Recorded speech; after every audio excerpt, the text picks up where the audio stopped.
Newcastle's owners have said they want Newcastle to be the #1 team in the country.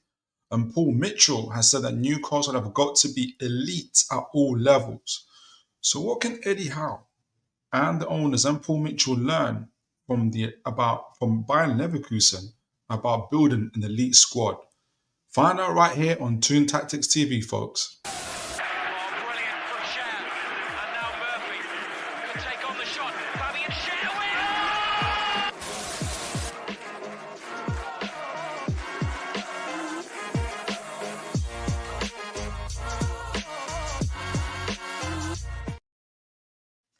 Okay. I hope you're all well, guys. Good evening to you all from wherever you are listening to tonight's show.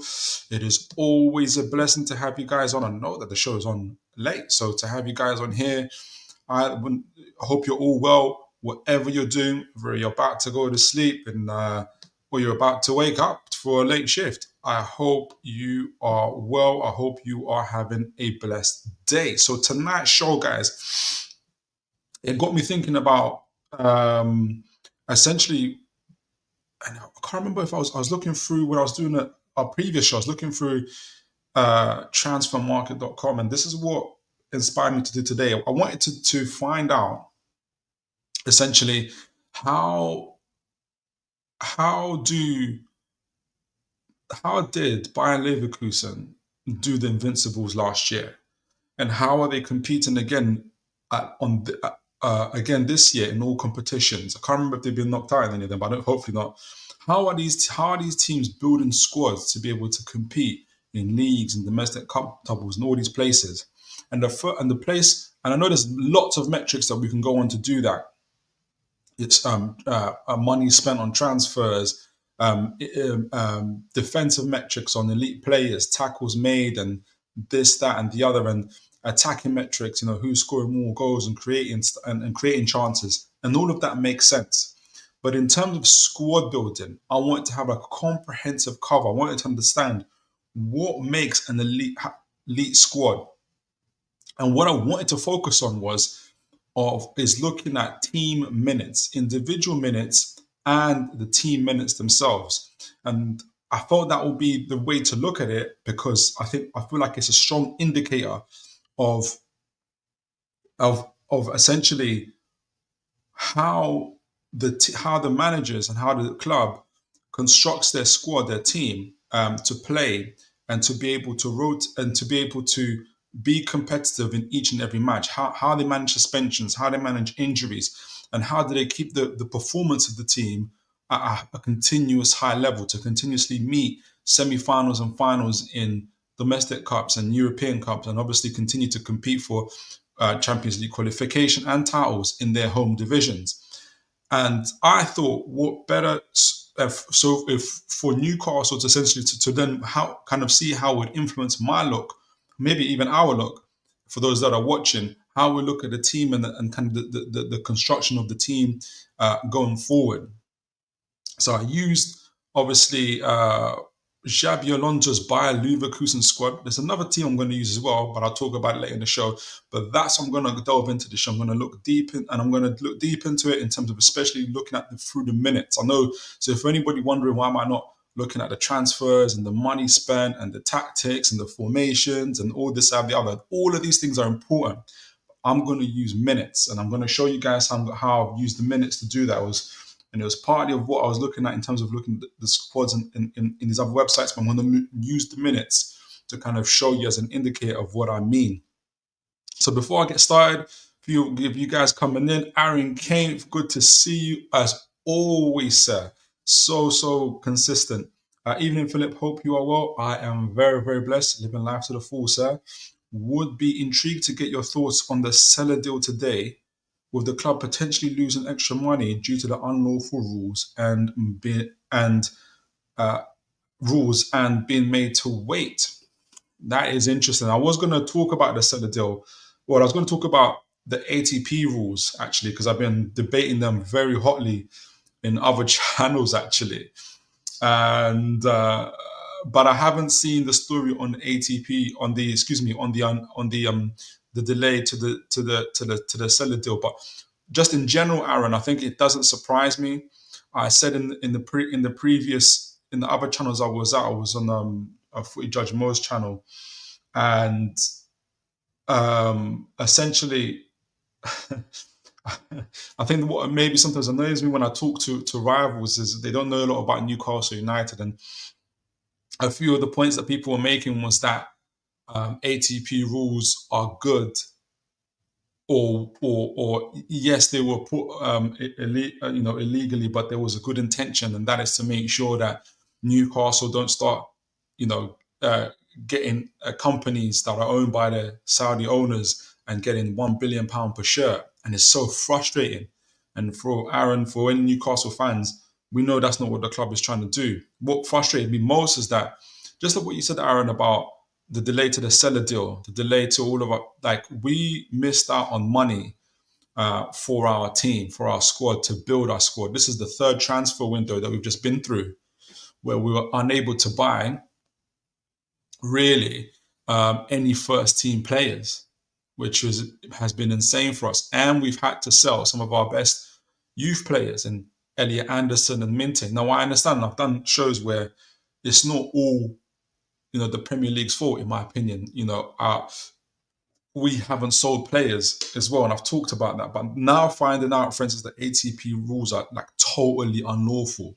Like everything about it is unlawful. Not just a few little rules and regulations here and there, and you can just, if you just tweak this word and you change the sentence, the whole thing is unlawful. And it was brought about at the inception of our takeover. And it was brought about through essentially a conspiracy that clubs got together to leverage the Premier League to create these ATP rules because of golf-owned clubs like Newcastle United and Man City. So my initial take, and I know maybe I haven't been able to specifically talk about the seller deal, Aaron, and that's something I've got to read about. But my initial take is just one of, I guess, frustration, because I feel like I've been on the fence a lot. I've tried to be balanced. But the more I've continued reading about it, and obviously the court returns and, outcomes, on the ATP rules and everything else, and then seeing the evidence, seeing Newcastle consistently being named as the club where essentially other clubs have been leveraging the Premier League to create rules against and may cause us to stumble and everything else. It's just one of real kind of frustration. But saying that though, Aaron, I feel like it is going to build a bigger story for Newcastle when we do start winning. I can really, really say that Newcastle, especially as a Newcastle fan and fans, we can say we really came from the bottom of the Premier League, from the bottom of the Premier League, even Championship for those of you who have seen it, and had literally the Premier League and multiple other big clubs against us, and we still managed to get to the point where we're an elite club, continuously winning trophies and everything like that. So hopefully it builds a bigger story. So I hope that answers your question, Aaron. But no, I appreciate you. I'm going to read up about the story, probably talk about it in more detail on Thursday when we do the match preview as well. But yeah, man, for tonight, I'm going to be looking at Xabi Alonso's Bayern Leverkusen team. There's another team I'm going to look at as well. I'm going to see how they've built their squad to be able to manage to become an elite team, and how. Oh, took it off there. And how are they? And how is it they're able? Essentially, how are they able to compete on all four fronts? How did the Invincibles last season, where they went unbeaten in the Bundesliga, and they won the Bundesliga, obviously, and they got to the final of the Europa Cup. They lost, unfortunately, to Atalanta, but they also won their version of the FA Cup and the Bundesliga as well. They did absolutely magnificently last year. And I think they won the German Super Cup as well. So absolutely incredible. So how did they do it? And how are they doing it again this year in terms of not necessarily unbeaten, but certainly competing again on all four fronts? And I couldn't find the page, but they actually done it on less money than we have as well. So, but the big indicator, the big thing I'm using It's not money. It's not necessarily um, uh, all the other metrics, formations and tactics that are important. But I'm using minutes on the pitch. And I guess part of that was obviously a lot of inspired in terms of thinking about Newcastle and thinking about our team, especially this year, especially now that we have, like I mentioned, we haven't bought players. We haven't bought really first team players for the last 3 transfer windows. And so how are we managing now? And hopefully what is this transfer window coming up in the summer? What's this important? How can we build a team that's going to be continue to be elite and challenge in all 4 fronts, which I think what the owners want is certainly what I want. I hope you guys want it too. So Bayern Leverkusen. I want to first start. Let me make sure you guys, how does it appear on my screen? Can you guys see all of that? Yeah, you can. That looks pretty good. So let me explain first. Let me zoom this a little bit. So this is Bayern Leverkusen this year, 24-25 season. I'm going to look at their invincible season in a moment. What I've done was I've gone on the transfer market website and they have a very helpful page where they examine, which shows you the minutes they've played so far. So this is the minutes they've played up to this after 35 games so far this season. That includes the Bundesliga, the cup competitions, and the European Cup competitions as well for their players, right? And I have categorized the players in order of the minutes that they've played. Now, the categories are split arbitrarily. So these are the minutes. So Jonathan Tah, for instance, has played the maximum amount of minutes, 3,000 minutes, right? And Arthur, right, the other end, has played the minimum amount of minutes. So in terms of when I say arbitrarily, I've split the groups. So you guys can see core group. You got the first core group there between 3,000 to 2,000, between 2,500 minutes to 3,000 minutes. Then it goes 2,000 minutes to 2,500 minutes. So those are the and then 1,000 to 1,500 minutes and 500 minutes to 1,000 minutes. Now I've split those groups into. I've used those numbers myself to just split up the groups in order to be able to categorize who are like the most consistent, who are the most important players by seeing who are the most consistent players on the pitch, indicated by the time they spend on the pitch. So for this year, after 35 games, the maximum, the players that have played between 3,000 minutes and 2,500 minutes, that's after 35 games, they've got 6 players. And I've categorized them as the core group. So what the core group is, the players that essentially are the players that make Bayer Leverkusen tick. These are the players that they have to be. They are the spine, you can call. They are the players that essentially have to be on the pitch as much time as possible in order for Bayern Munich to continue to move to kind of play in the style they want to play. And we're going to talk a little bit about that as well, what it is their style, because I'll explain it in a moment, because Xabi Alonso has a really good fluid system that he has, and that includes so this team in the core group has Jonathan Tah, centre back, Granit Xhaka, defensive midfield, Edmund Tapsoba, who we've been linked to before, at centre back Alejandro Grimaldo, at left back Pierre Hinsapi, at centre back, and Florian Wirtz, who's obviously their most valuable player at the moment, valued at £120 million on transfermarket.com, which is significant because transfermarket.com is quite conservative, I think, in its valuation. So these are the important players.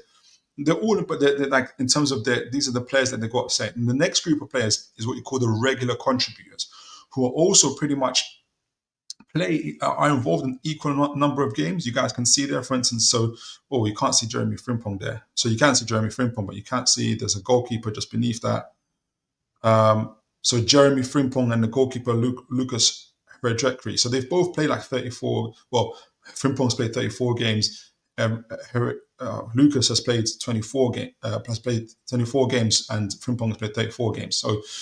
So they've especially in Frimpong's case, he's played an equal amount of games but less minutes, and he's played around 2,386 minutes. So just underneath the lowest part of what the consistent players, what the core group is playing. So I've turned that group the regular contributors. So I'm mostly playing the games, but they're probably the ones that are one of the first players on the pitch who are substituted out. And in Frimpong's case, it makes sense. He's the right midfielder, right wing back, and he consistently bombs up and down the pitch, up and down the pitch. And sometimes I'm sure, obviously, those are the he has to be sometimes, kind of to ensure that he doesn't get any injuries, he doesn't overplay, for instance. He probably gets tired and fatigued a lot more quicker than the other players because of his duties. So he's the one that gets phased out quite a bit. So that's the regular contributors there. The next group they have, this time it has 8 players in it, and that's the rotation and depth players. That's the players that are playing between 1,500 minutes and 1,000 minutes. So these are the players who are regularly are phased in and out of the first team squad in terms of either sometimes playing either substitute on the pitch for the core group of players, or not necessarily starting every game, but starting every other game. So, for instance, you see here from Robert Andrick, who's a DM, part of their pivot. He started in 26 games, and there's others that have started 30 games, 26 games, 17 games, 18 games, that sort of players. But they've also played, obviously, between 1,500 to 1,000 minutes. So they have 8 players basically on rotation who are phased in and out, put in and out of their core group. So that's the group that keeps that who aren't necessarily that's the group that essentially keeps the team going, keeps the team, reduces injuries, is there when there's suspensions, reduces fatigue, and hopefully also keeps the overall performance levels of the team high. And the next group, which is the last group, is the group that plays the least amount of minutes, between 1,000 minutes and 500 minutes. Typically, this is where the squad players and the prospects are. So I would guess, I don't know every player, but I would guess the older players in this, being Jonas Hoffman, the attacking midfielder, is 32, and Martin Terrier, who's 27, is a left winger. Well, I think he's also injured, Martin Terrier, as well. So that might be a reason why he's there. But for instance, in Jonas Hoffman, he's 32, so he's more of a squad player. Something what maybe Shah and Burn ought to be, probably would have been, had we got a defender this summer. Those guys are playing between 1,000 minutes to 500 minutes. And Arthur, who's 21 years old, probably an academy graduate, is playing at the moment, is got about 620 minutes. So he's at right back. So he probably comes in at times for Mr. Frimpong as well. Probably even covers for Frimpong as well. Comes in, and he's the player, Arthur, who you probably see a lot more of in the next season, in the second part of the season. In 25-26, which is what happened to, I don't know if you guys can see it, there's a gentleman by the name of Mukalele. He's also, Nordi Mukalele, he's 27, and he's also a right back, so he plays quite a bit for Frimpong. He was in the squad team last year when they were Invincibles. Now, obviously, he's part of the rotation and depth. So you can see how players who are doing well graduate from different group to group. So, like, the overall kind of analysis of this group is that they have a clear strategy of how they rely on a very small core group of players, 6 players in all, kind of to continue to drive their performance. And that's how they were able to play. They're able to play. So but they also have a very, very good squad management. They have good structure. They've got regular players, which is quite small, but they've also got a very large, group of rotational players who come into the squad, manage the suspensions, manage the injuries, manage the performance, manage the fatigue in the team to keep the performance level up. And this is what allows Leverkusen to continue to compete in the domestic levels, in the league as well, which has really, really helped them. Also, you have the player development aspect of Leverkusen, where obviously we've got the likes of the right back, Arthur, who's 21 years old, is currently a prospect, and he's able to come into games, probably the last 10 minutes, 5 minutes of games and whatnot, and get his time, get his experience. And by the time next year comes along, he'll probably graduate to the rotational depth. So he'll be playing between 1,000 and 1,500 minutes a game as well. So you can see that kind of conveyor belt of talent, of performance, and of growth. The last bit is the tactical flexibility. I'm going to go to that, and afterwards I'm going to read you guys comments. The tactical flexibility kind of explains a little bit about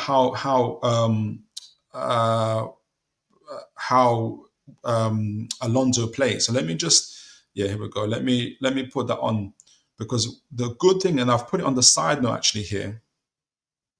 Let me put that back on. I did put it on the side here. What I noted about the squad was, where is it? We'll talk about the champions in a minute, them being invincibles. What's really, really good, despite they've got a player that's on a cruciate ligament injury in the moment. So they've got heavy duty rotation with their goalkeepers, but they've also got continuous rotation with their midfielder Andrich, Palacios, and Garcia. So they've got these two pivots, and also multiple formations: 4-3-2-1, 3-4-3, and 4-4-2. And that when I show you, I'm going to show you the last 5 games that Mr. Alonso played. And literally, he does change his squad and his players, the formation of his squad and the personnel quite frequently. So this is Leverkusen. Let me make sure you guys can see the screen. Yeah, you can. So let me see. So Leverkusen's last 5 games. So Leverkusen's last game was against Bayern Munich. So let me show you Bayern Munich.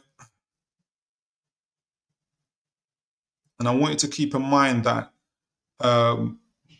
Leverkusen's core players, there's 6 core players. That's Jonathan Tah, Granit Xhaka, Edmund Tapsoba, Alejandro Gramado, Pierre Hincapié, and Florian Wirtz. So these are the players that we're going to consistently see.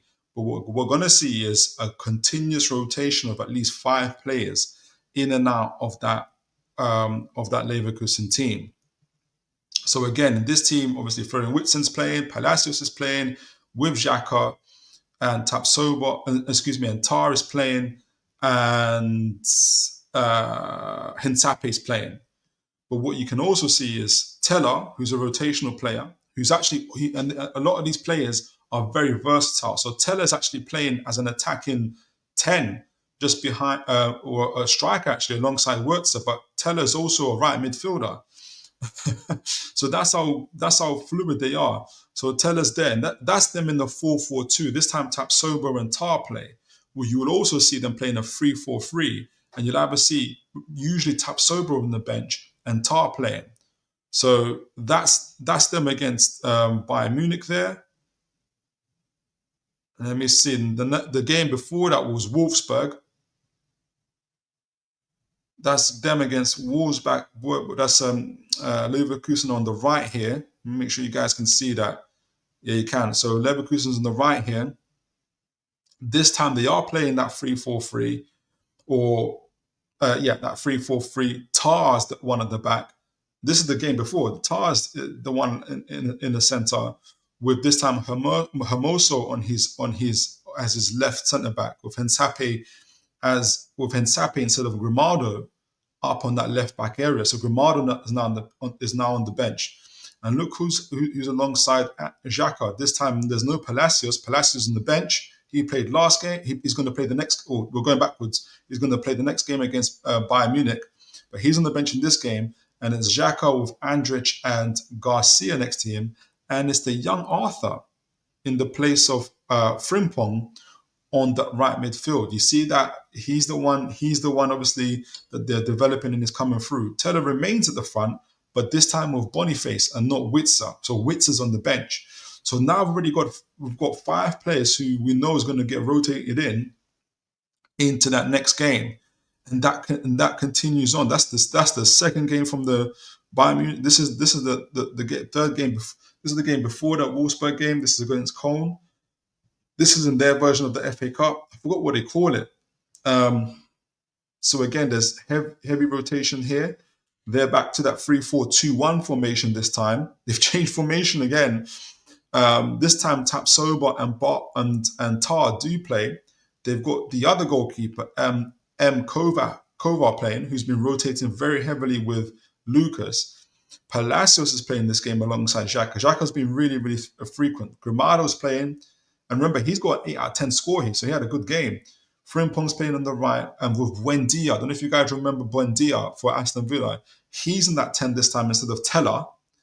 And Wurtzer is in the 10 as well, just behind Sheep. And Boniface, who's going to play in the next game against Wolfsburg, is on the bench. So again, about 4 or 5 players that have been rotated out. It's really, really good how they're playing. I'll show you the fight. I'll show you one more as well. This is the game before the Cologne game. So this is about 4 weeks ago. No, this is on the 2nd of February. They've already rotated. So they've had probably about 2nd of February. They've had about 4 games in the space of 2 weeks. So about 2 games per week essentially they've played, and they've rotated consistently. They've just been rotating. This is them against Hoffenheim. This is them in the Bundesliga. Who's up front this time? It's Boniface. Now Boniface is going to be on the bench in the next game. Wirtz is behind him. Tellers is in the number 10 as well. Frimpong's on the right. And it's not Palacios, and it's Garcia next to Xhaka. Palacios is on the bench. Andrich is on the bench. Both DMs and centre midfielders are on the bench. And Gramado's on the left. He got a red card. Maybe that's why he wasn't playing the next game. Hintape, and then this time it's Tar and Tapsoba with Hintape, who make up the back 3 with Lucas as their goalkeeper. So another 4 or 5 changes. So this level of so they've been playing 4-3-2-1. No, not 4-3-2-1. What am I talking about? They've been playing 4-2-3-1. They've been playing 3-4-2-1. They've been playing 3-4-3s. Xabi Alonso tactical changes in his formation, and his just tactical ways in terms of his team, and his consistent changes in personnel keep the squad fresh. Keep the squad. So they've been competing in Europe. They've been competing in the league. They've been competing in the cup competitions too. So this is the reason why you see what we've seen in terms of how the team consistently is able to keep that rotation of players going. Before I show you guys, it's like a really good example of where we want Newcastle to be, and I will show Newcastle as well at some point as well. Before I show you guys the Leverkusen Invincible score, let me see what you guys are saying. Liam knows lots of clubs have issues coming. Yes, Villa in Europe next season have to adhere to UEFA rules. 70% wage ratio currently at 96%. Liam, I don't know if you've seen, but they had a vote on this, and they're going to stick to PSR, and they're not going to do the wage ratio.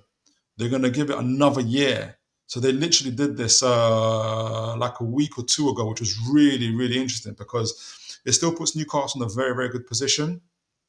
But it's interesting how you can see where the other teams are. They're like, we're not ready for this wage ratio thing.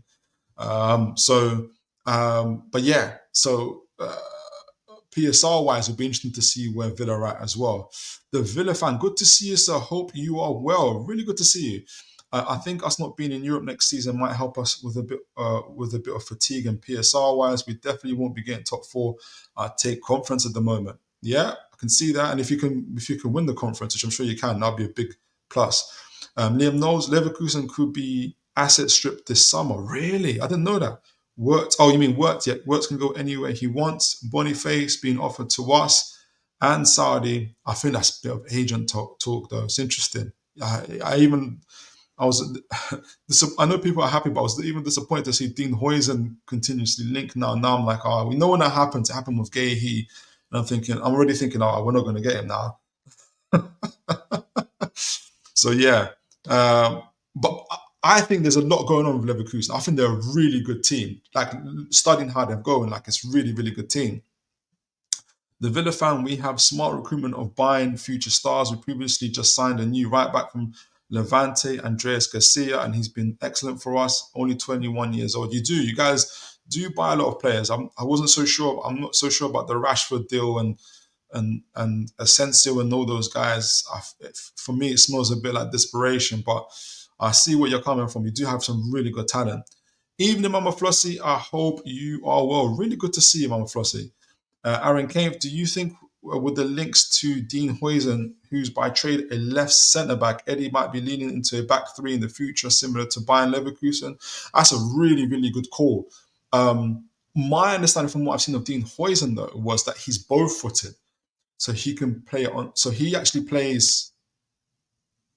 I hope I didn't get this wrong, but I think he plays on the right side of Bournemouth's back.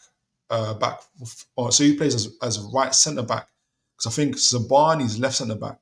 Correct me if I'm wrong on that one, but he's both-footed.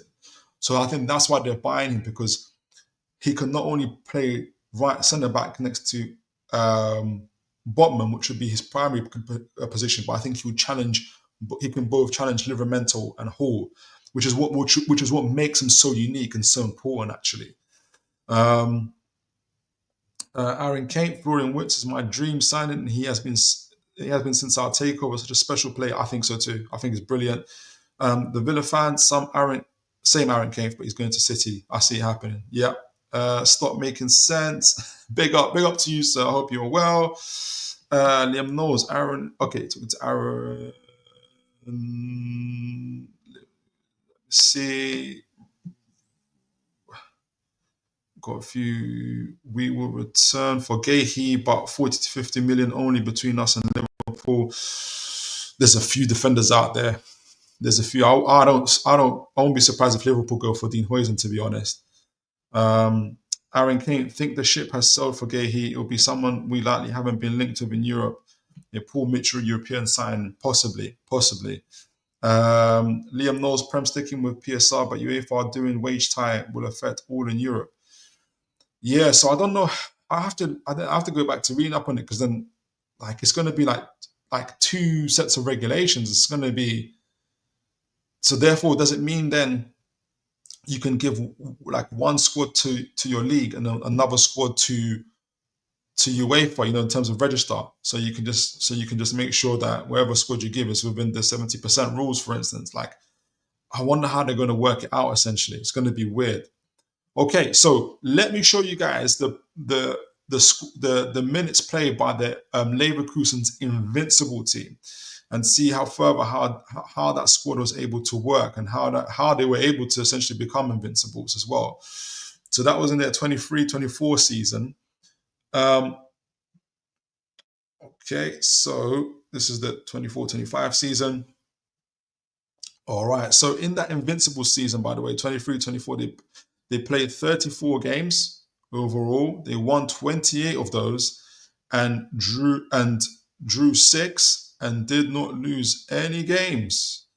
I don't think they included the European. I think they used all domestic stuff there. Obviously, that's where you go invincible. So that was phenomenal. So how did this squad look? Essentially, what were the minutes like at the end of this? So all in all, here we go. Let me make sure you guys can see that properly on your screens. Maybe I might need to zoom in a little bit. I'll zoom in a little bit. So let's go back to it. All right. So all in all, that invincible team, the maximum that was played was 4,200 minutes.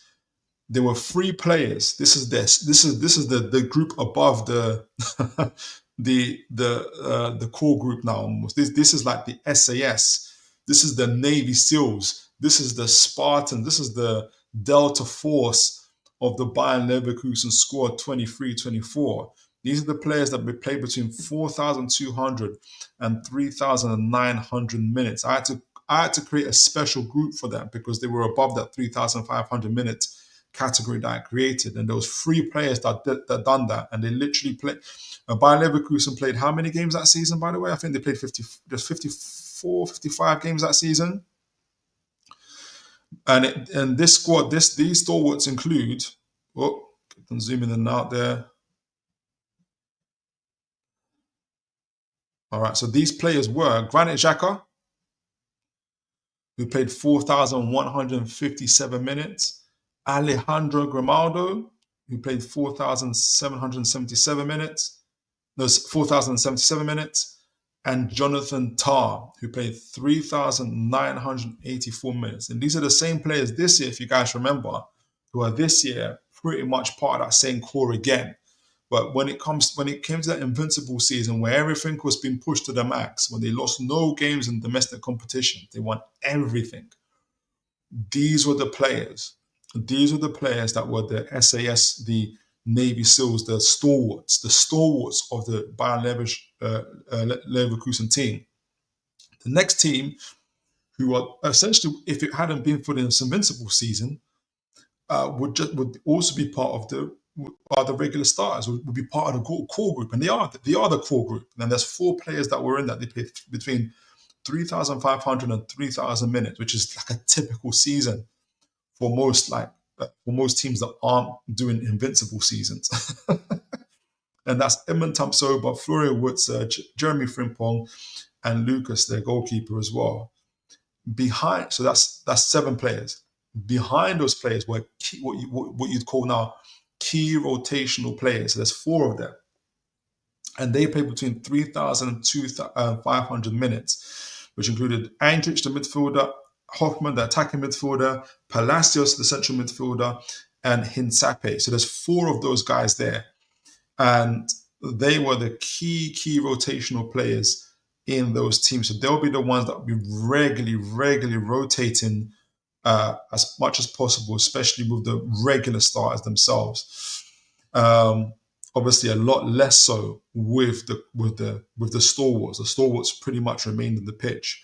Then you have the players who, again, still played a lot of minutes, 2,500, 2,000 minutes they played.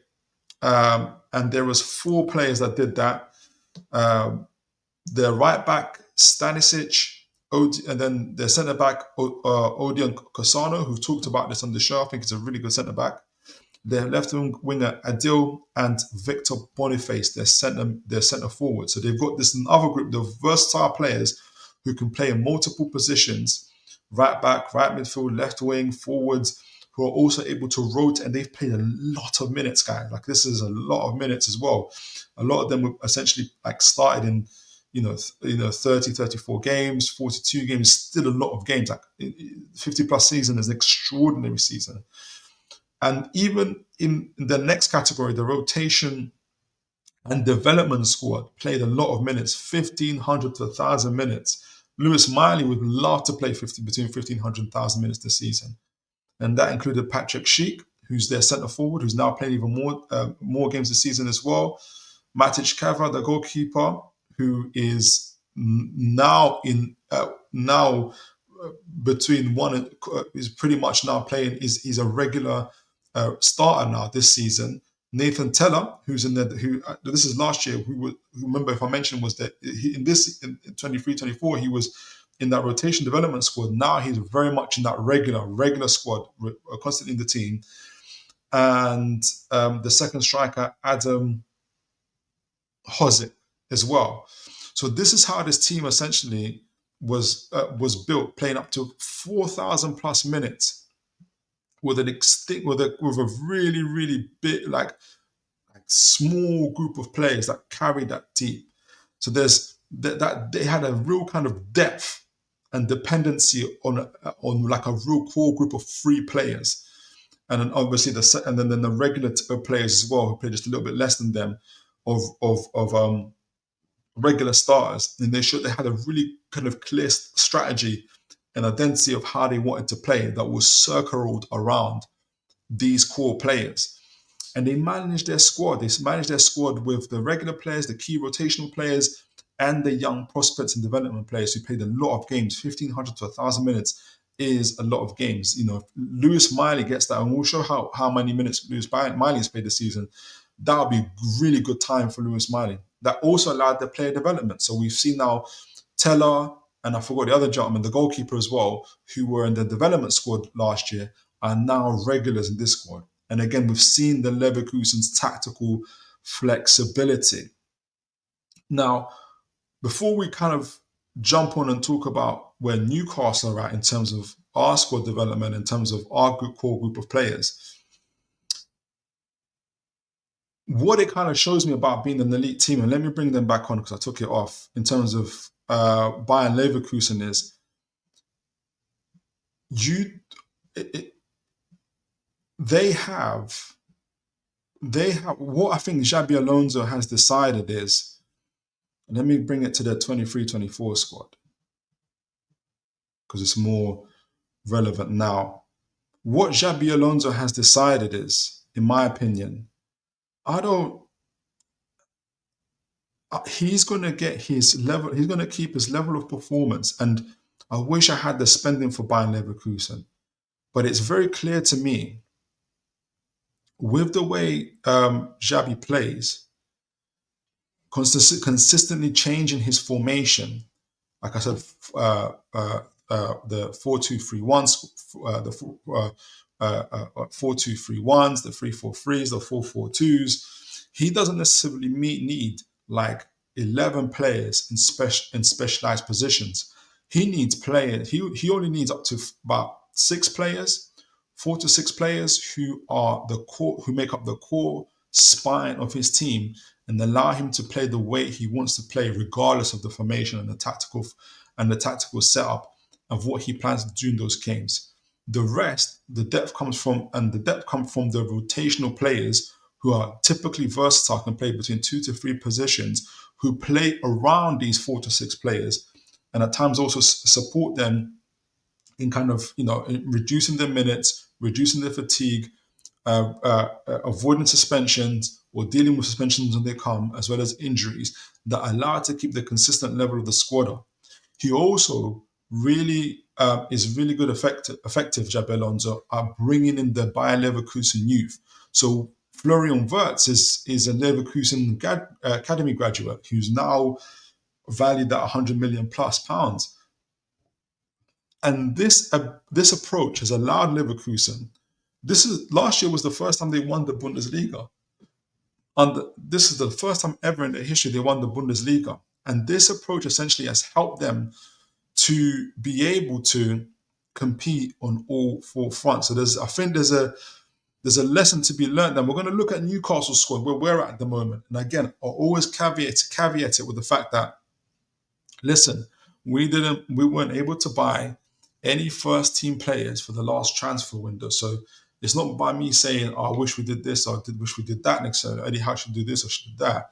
I think that I come with an understanding that he wasn't able to buy any players. It was partly as a result of the owners not selling players when they should have, but also because of the ATP and essentially the Premier League and other clubs coming against us to do that.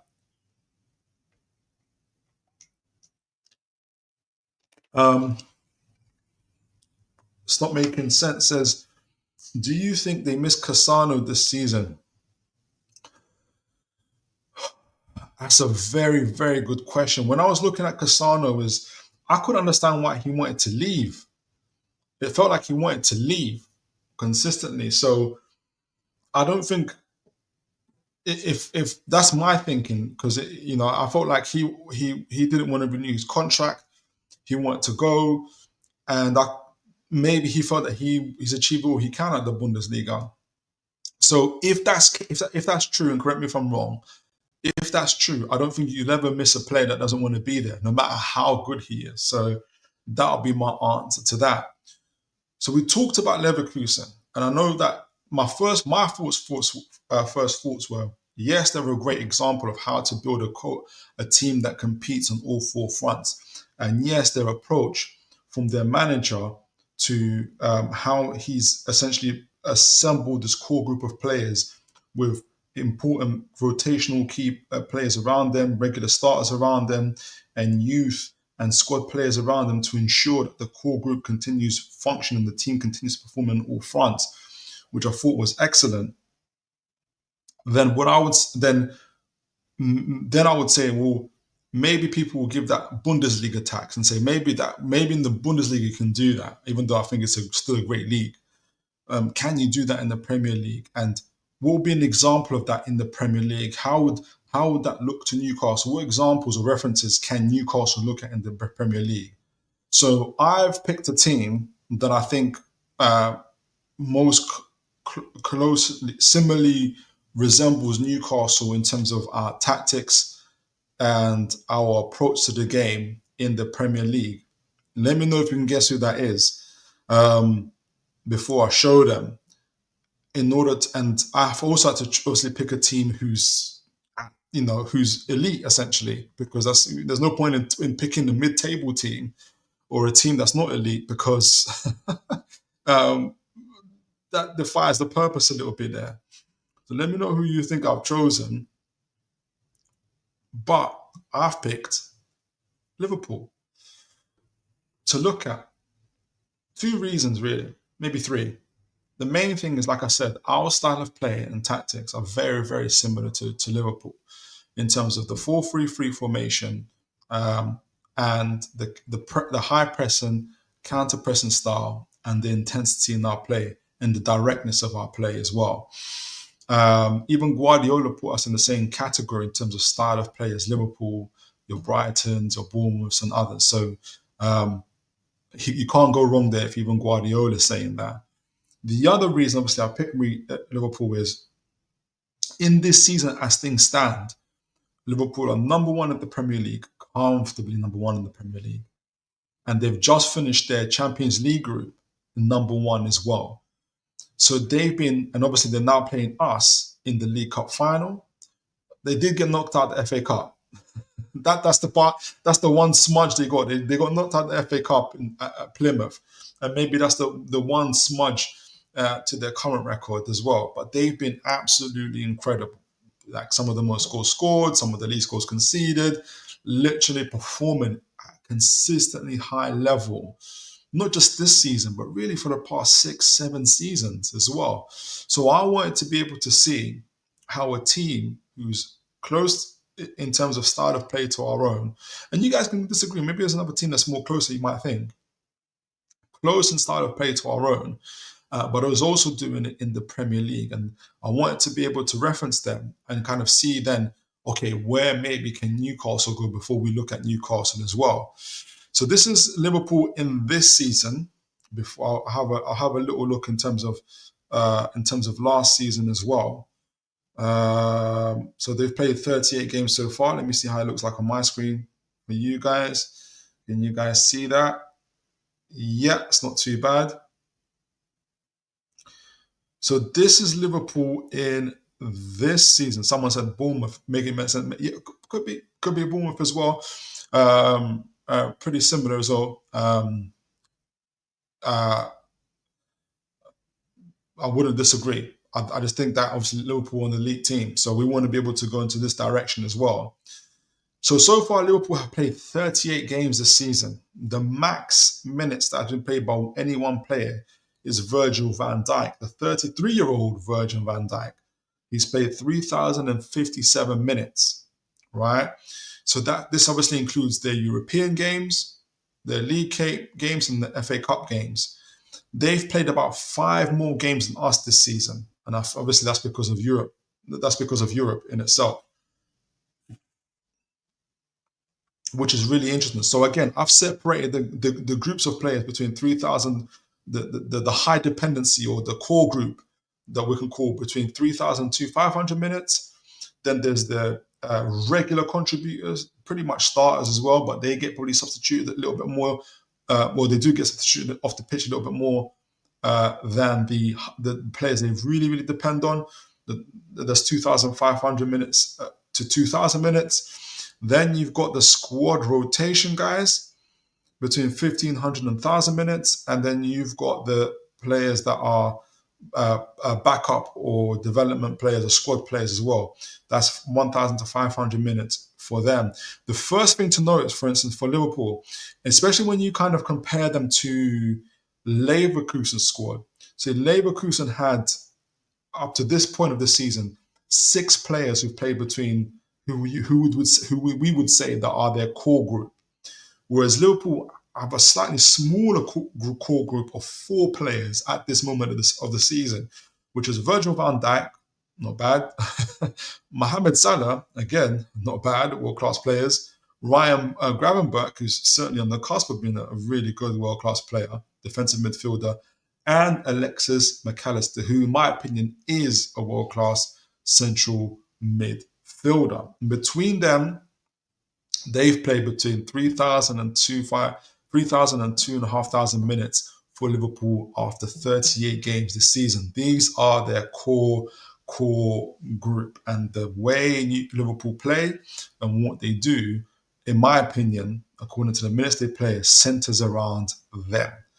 And these are the guys that are playing the most games for Liverpool, and the most minutes are staying on the pitch the most this season for Liverpool.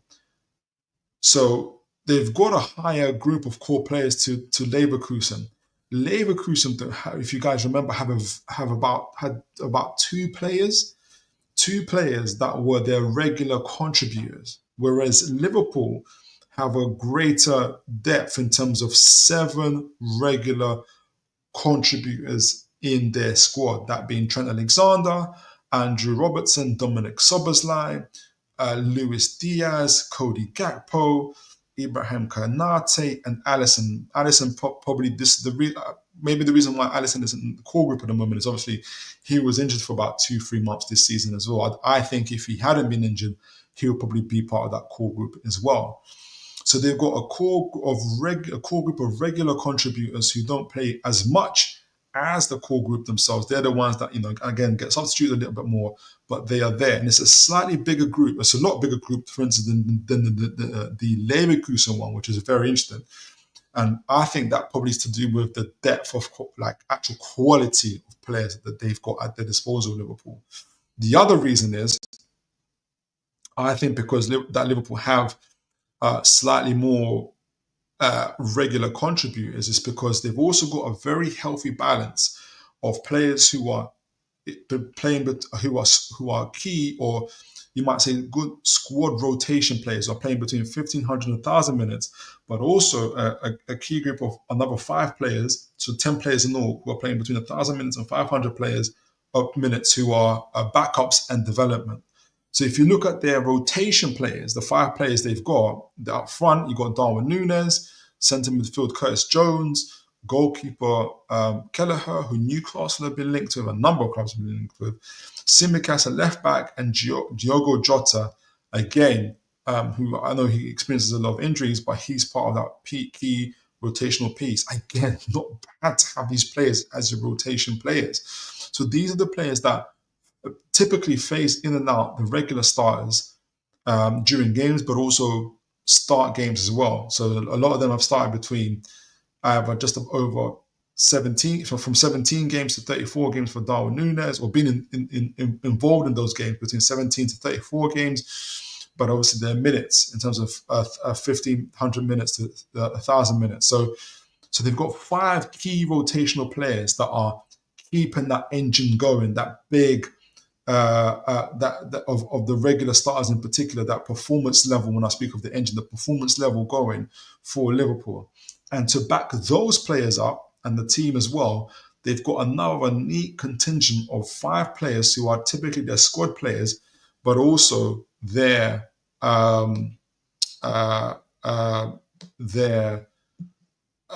development players, which includes Conor Bradley, a right back, really, really good talent as well. Who's coming from their academy. Speaking of Newcastle's academy, continuing to grow that. Jiro Kwanzaa, centre back, who again comes from Liverpool's academy, is there. Part of their squad team is Joe Gomez. I think he's injured quite a bit, so he's in the squad. So he hasn't been as relevant as he could, as regular as he would like. Wataru Endos is now 32. He's in their squad team. And Harvey Elliott, another squad player from Liverpool, 21 years old. So they've got about 3 academy players in that squad. And that's not including the other academy, really incredible academy player in Trent Alexander, obviously, who's a regular for Liverpool. So Liverpool have a really well-oiled machine, in my opinion. They don't necessarily have, although they have at least, in my opinion, at least 5 world-class players in McAllister, Trent Alexander, Virgil van Dijk, Alisson, and Salah. They have a core group of world-class players. They don't necessarily have like world-class players in every position, and they don't need to, because they have a very thick, a very big number of regular starters and a healthy number of rotational key players who are good in themselves. £80 million for Darwin Núñez as part of a rotational part of a rotational team isn't bad at all, in my opinion. And obviously, you got a good, healthy mix of young academy players who are also coming in and playing. And you're going to probably see Conor Bradley, Harvey Elliott, who we've been linked to, and Jarrell Kwanzaa, slowly become part of either the key rotational players, but also the regular starters for Liverpool. So Liverpool's squad is, in terms of how they've built it, is slightly different to Leverkusen's, but it's just kind of like a different approach. So they've got a spread of players across different who cover different positions. They have a very well balanced squad. That means that players are always ready to start. So they got a lot of players playing a lot of minutes as well, which keeps everybody involved. They've got like a real good, you can see they've got strategic rotation in terms of the core group of players, the 4 players that are there, the key regular starters, the key rotational players, and the squad and development players as well. And that's what allows Liverpool to be competitive in every cup. They had a hiccup in the FA Cup against Plymouth. A lot of teams have those type of things. We nearly had one of our own, but typically Liverpool be competing on every front. This gives them the edge that they have. So they have that edge in terms of, especially in competitions like the Premier League, and when there's fixture congestions. So like, for instance, they've got an upcoming fixture they've got about 5 games in 15 days. You're going to see a heavy rotation of players in that time. And if you compare Leverkusen and Liverpool, like I mentioned, Leverkusen have more players in the highest minute range. That's their core group, but they have less in that regular range. So I don't think either one is better or worse. It's just Leverkusen have a different way of dealing with it, and I think partly it's because I think Liverpool have been able to spend a lot more money than Leverkusen on quality players in a lot more positions than Leverkusen as well. So that's what's enabled them to be really competitive in all 4 fronts. So there's a clear guideline for me. There's a clear guideline or reference for me when we're looking at how Newcastle can build their squad. If we're looking at Leverkusen and if we're looking at Liverpool, that you've got to have obviously your core players, which can be between, if you're looking at Liverpool, and as an example of Liverpool and Leverkusen, which is between 4 to 6 players. But again, it's specifically on Liverpool because they're in the Premier League. They've got, and I'm not saying I have to follow them dot for dot, player for player and stuff like that. But Liverpool have a core group of players, core group of 4 players, for instance. Excuse me. Admittedly, they are world-class players. They are world-class players in Van Dijk, Salah, Gravenberch, McAllister, but also a really good core group of 7 regular contributors. One of them is world-class, in my opinion, Trent Alexander and Alisson as well. You've got those group of players, and you've got to have a category of squad rotation players or key rotation players, and a good underbelly of squad players and development players, where your academy players come through. So I'm hoping to see a lot more academy players coming through for Newcastle United. So there's a good reference place. There's almost like 4 categories there for Newcastle to follow when we're looking at Liverpool. Before I go to the comments, this is Liverpool last season. In terms of, remember they won the League Cup. They finished in the Champions League places. They played a maximum of 4,000 minutes for about 50 plus games. That core group of players that we talked about of this season, which was about 4 so far this season, when they're playing at their maximum, turns into about 3. Van Dijk, which was last year, which was Van Dijk, Luis Diaz, who's a regular starter now, in this season, and McAllister, who again is in the core group again. Van Dijk and McAllister in that same core group. And this time they got a little bit more regular starters as well, of which Joe Gomez was a part of as well.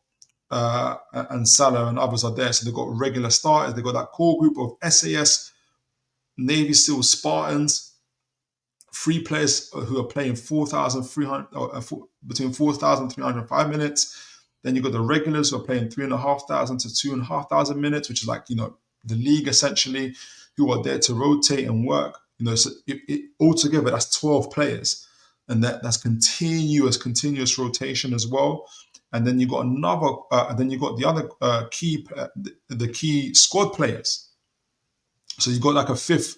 You got like a fifth group now added. You got as well as rotation players. You got a key rotation player, just 4 of them, in Konate, Kwanzaa, Kelleher, and Andrew Robertson. These are the players who are the ones that are mainly picked in terms of getting players off early in the pitch, dealing with suspensions, dealing with injuries and stuff like that. And then you've got a second group of rotation players, not quite key rotation players, but rotation players nonetheless, in a team that's, winning cup competitions, going in Champions Leagues, going far in FA Cups and stuff like that. You got a key group of rotation players. You get another group of rotation players. That was, interestingly, Curtis Jones, who's now a regular, Ryan Gravenberch, who wasn't even a key rotation player, he's a rotation player, who is now who this year has qualified and has graduated to become a core player. He's now a core player. Diogo Jota and Conor Bradley, who again, the more you probably expect him now, he's currently you're going to expect him to get more minutes this season. And the squad players being just 2 in Matip and Tsimikas. So what it shows me again is when a team plays more games, they're in they're in semi-finals, cup finals, they're going deep in competitions, they're going, I think Liverpool finished 3rd last season in the Premier League as well. They played 50 plus games. Again, Van Dijk is the one that played the most minutes and is playing the most minutes this season, 4,000 minutes. This is a team that's high performance and achieving high goals and trophies. At the end of the season, they've developed like 5 groups: core groups, regular starters, key squad players, rotation players, and development players. This is the way, and development and squad players. This is the way forward if Newcastle want to become an elite squad, an elite team that's competing on all fronts. And before we go to Newcastle to see where Newcastle are at in terms of that, I'm gonna see what you guys think. And it's good to see you. I just saw Big Preach there. I wonder what he thinks of this as well. Big Preach is a massive Liverpool fan, and I'll say a Liverpool expert as well. So I'll be keen to see what he thinks of this. But yeah, this is Liverpool's season. This is Liverpool's team from last season in terms of minutes they've made, and you can see with the minutes the minutes they played, that large minutes of played, are separated into 5 key groups that they've got. Their SAS soldiers at the top, the regular starters, their key rotational players, and squad and development players as well. And that's kind of currently 4 groups in this season, because obviously they've played 38 games so far, and I'm sure as Big Preacher would want, they're going to go on to finals in the Champions League and stuff like that. This, you would expect another group to develop. So this is this season, 38 games. You probably see the key rotational group of players come out of that 7 regular, current regular contributors as well. So that's currently at 4. But the more games they play, you're going to see a key group of rotational players come out of that as well. And it's interesting, again, McAllister and Van Dijk are part of that elite kind of status of where they're at. So, and it's again interesting to see Ryan Gravenberch, who was a rotational player last year for Liverpool. Obviously now he's moved into that number 6 role for Liverpool, where he's been revolutionary, just like Tonali has been for us. Gravenberch has become part of that that elite Spartan group for Liverpool. So let me know what you guys think of that before I go into Newcastle and show where we're at in terms of our squad building. Again, as I've been reminding folks, Newcastle have not been able to buy first team players in the last window. My objective is to use Leverkusen and Liverpool as examples, elite examples of where I think Newcastle could head to. Liverpool more, perhaps more closer because they're in the Premier League, and I think we've got more similar style of play as well. So let's see what your comments are saying and how you guys are doing. Stop making sense. If that's true, it's unfortunate. I think that's about Cassano. Yeah, I agree.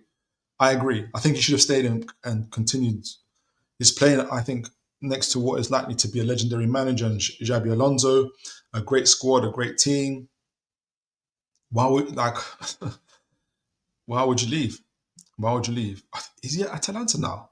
I forgot who he plays for. Oh, Bournemouth, yeah, he made Bournemouth. It's not making sense. Who is closer to Newcastle? Klopp version of Liverpool or Slots?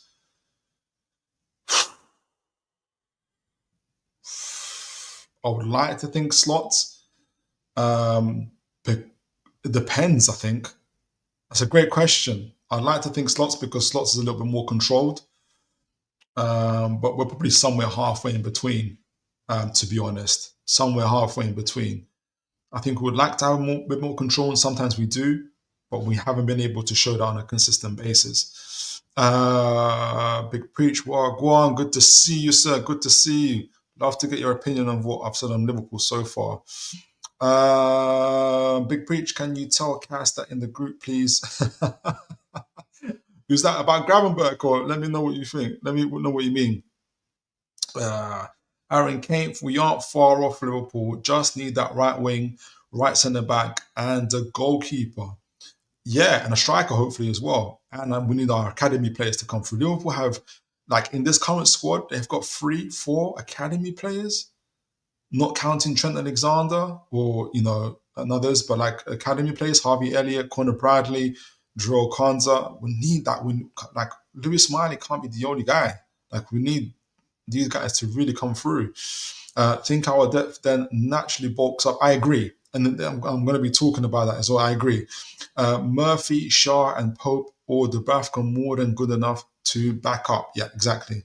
Mighty Man, good to see you, sir. And as always asking people to smash the likes, guys. Guys, do please smash the likes.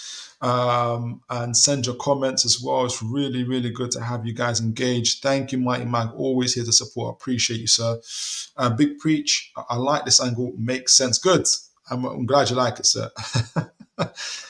Mighty Mag, Newcastle United. Philip or anyone know what's up with J7 and when he's due back? Yeah, when he was initially injured, I can't remember what newspaper was it, whether it's Craig Hope or the Iron newspaper, or was it the Chronicle, who said it's between 2 to 4 weeks. So anytime now, either for the Forest game or for the next game, I think against Liverpool, is what I'm expecting. Whether that happens or not, but it's what I'm expecting.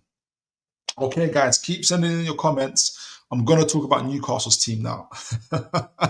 I'm going to see where Newcastle are at. So try to keep those categories in your minds when we're thinking about Liverpool. We're talking about Leverkusen, the high dependency or the core group they've got, the regular contributors they've got, the squad rotation players, which towards the end of the season, when they're going into semi-finals and finals of competitions, you get key rotational players as well as the backup or squad players and the development players, hopefully, where, again, their academy players like Conor Bradley, Joe Kwanzaa and others start to ply their trade and look to become part of the regular team. And if they're really, really good, part of that high dependency, that core group of players. So where's Newcastle at the moment? Here we go. Right, let me make sure you guys can see this. Maybe I might need to zoom in a little bit. Yeah, I'll zoom in a tad. I'll zoom in a tad there. So that's a bit too much. I said a tad and then it went. All right, so let's see. Right. Newcastle a little bit different to Leverkusen and to Liverpool at this stage of the season. All right, I'm going to stop fiddling about, otherwise I'm going to be here forever. At this moment in time, Newcastle have played 35 games. I came out of it now. So annoying. Let me get myself. Here we go. Here we go. Too small. Here we go. All right. So at this stage of the season, guys, Newcastle have played 33 games. So 5 less than Liverpool. Yeah, they played 33 games. The maximum being 2,500 minutes for players, and the lowest obviously coming down to 500 minutes. Newcastle, in comparison to Leverkusen and in comparison to Liverpool, have got 9 players that we're dependent on. That's a lot of players. To put it in perspective, it means that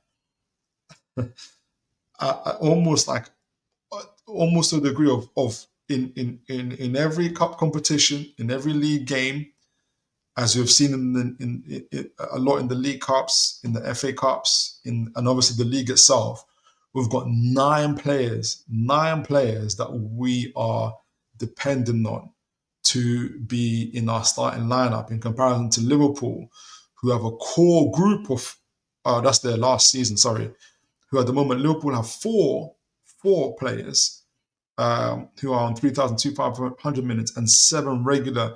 Even they're regular. So this is like, even if we just take the regular players, regular contributors between 2,500 minutes, which is where Newcastle are at. Liverpool have got 7. Newcastle's high dependency have 9. We have 9 players that Newcastle are absolutely dependent on at this stage of the season. If we're just looking at it in terms of minutes, that we need players on the pitch. It means they're not really getting phased out as much, either substituted as much. There's a likelihood, hopefully there's less of this in terms of them playing through pain. Joe Linton's now injured. I'm hoping they're not having to play for injuries too much, but we've got 9 players as opposed to Liverpool's 4 high dependency players, and even their 7 regular players. Leverkusen have 6 high dependency players, so we've got 3 more than them, and we've roughly got about, if you kind of even it out, 3 to 4 more players, 3 to 5 maybe more players than Liverpool, who we are dependent on playing. That's obviously Dan Burn, Bruno Gomes, Lewis Hall, Anthony Gordon, Joe Linton, Alexander Isak, Fabian Schär, and Sandro Tonali. Now, there's different reasons for that, and we'll go to it in a minute. The second group we have is the regular contributors. Like I said, Liverpool have 7 regular contributors. Newcastle have 2. One of them being Jacob Murphy, interestingly enough, who's played 2,000 minutes to 1,500 minutes. He's been if you notice, he gets substituted off quite early, typically as well, because he plays a lot of games. Even though he's a regular contributor, he plays a lot of games still, and he gets substituted off a lot, or you might not necessarily see him. I can't remember if he did play in the FA Cup, but he came on as a bench off the bench. So typically he was coming off for for Harvey Barnes as well. So he's part of the regular contributors, and Nick Pope, because obviously that competition between him and Dubravka, I think that's where you want to be. You want to have that kind of situation between Nick Pope and Dubravka, where they're fighting for minutes essentially between themselves. So you've got Nick Pope and Jacob Murphy as part of our regular contributors, who are rotating in and out of that our core group of 9 players. It is not enough, as opposed to Liverpool, who have 7 regular contributors. Now, Bayern Leverkusen have 2 regular contributors like we do, but they have, if we're going to the next bit, they have about 8 or 9, from what I remember, squad rotation players. Newcastle have 3. Newcastle have 3 players who are squad rotation players, who are playing between 1,500 minutes to 1,000 minutes. That is Sean Longstaff, Joe Willock, and Harvey Barnes himself. Now, obviously, we know between them, Harvey Barnes in particular, who's just come back from injury, so there's a little bit more reason for that. Sean Longstaff, I think, is he's beaten for quality in terms of the first team, and probably Eddie Howe sees Lewis Miley a little bit ahead of him as well. But he's part of the regular contributors. He's in the FA Cups, the League Cups. He's getting phased into games quite regularly. And obviously now Joe Willock. I can't remember if Joe Willock's been injured this season. Perhaps not. I can't remember. You guys can remind me. But he comes in for Joe Linton, typically sometimes in the left wing forward position for Anthony Gordon. Did he play? What did he play against when we lost to Man City? Yeah, he played in the Joe Linton position against Man City. So we've got 3 regular contributors as opposed to 8 of Leverkusen's, and in terms of, squad rotation players. We've got 3 as opposed to 3 Leverkusen's, and I think Liverpool had 5. So between our regular contributors and rotations squad players, we have about 5 players altogether who are rotating, with 9 players who are highly, highly dependent upon. So James Bunce, who's obviously our performance director, is very important in terms of keeping our players going. The last bit of that is our backup and development players. Those are the players that are playing between 1,000 minutes to 500 minutes. Now, even with this, Kieran Trippier, obviously a squad player, coming into the game a little bit more now, played against Man City, obviously. Lloyd Kelly, who we know has obviously he's been sold to Juventus. I've included him still because it just made sense in terms of the squad, and also just saying we haven't got 3 players in the backup now. We've got 2 in the backup and development squad. We've got 2 players who are playing in the backup and development squad because Lloyd Kelly is sold, and Emil Kraft, who features most prominently in terms of FA Cups and League Cups as well. Coming in for Shaw, coming in for Livramento, and Kieran Trippier if he's not available. I think Trippier was maybe injured a few weeks as well this season as well. Again, when it comes to our backup and development squad, if you compare it to Liverpool's current backup and development squad, well, to be fair, Liverpool have got 2. Oh no, that was last season. What have Liverpool got this season? They've got 5. We've got 5 backup and development players at the moment, whereas we've got 2. So we're short.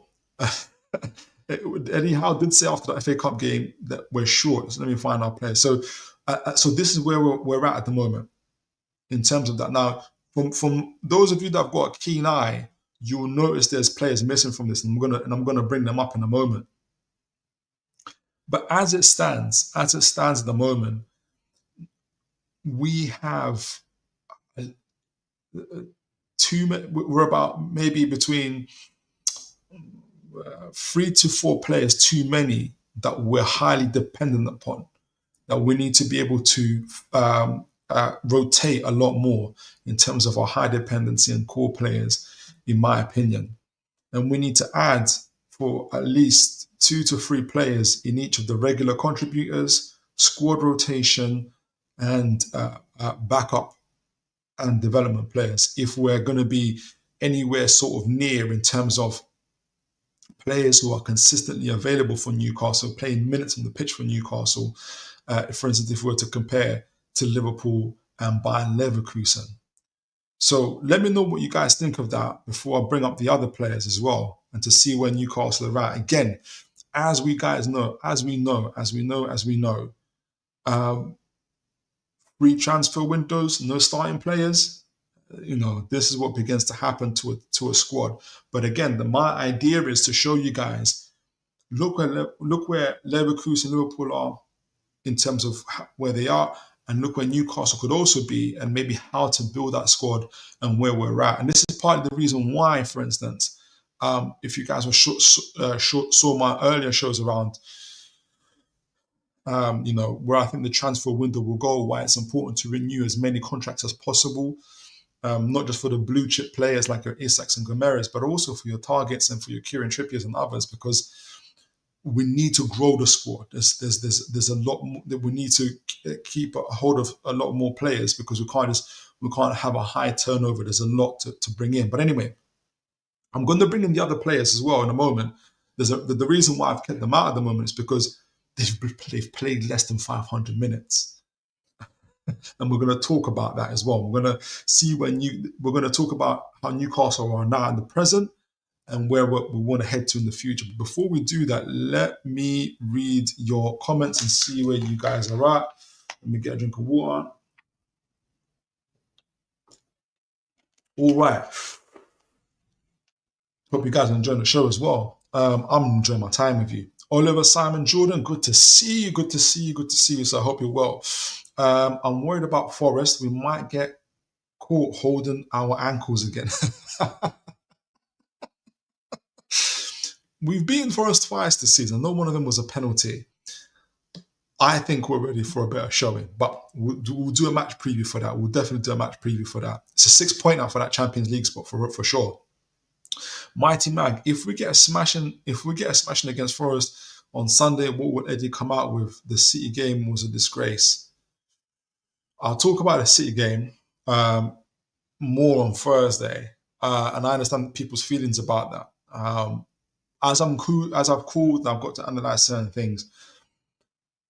I don't think, for instance, Newcastle are thinking about the final necessarily. I don't think anybody can say what the players are thinking about or not thinking about, because none of us are in players' minds. But this is a narrative that's come out there. They will have to prove that against Forest. I think there's a reason behind how they played, and I'm going to talk about it on Thursday a little bit more. It's a lot more. There's a mix of tactical approach and a little bit of like, with the 3 goals in that 14 minutes, just took the life out of the team.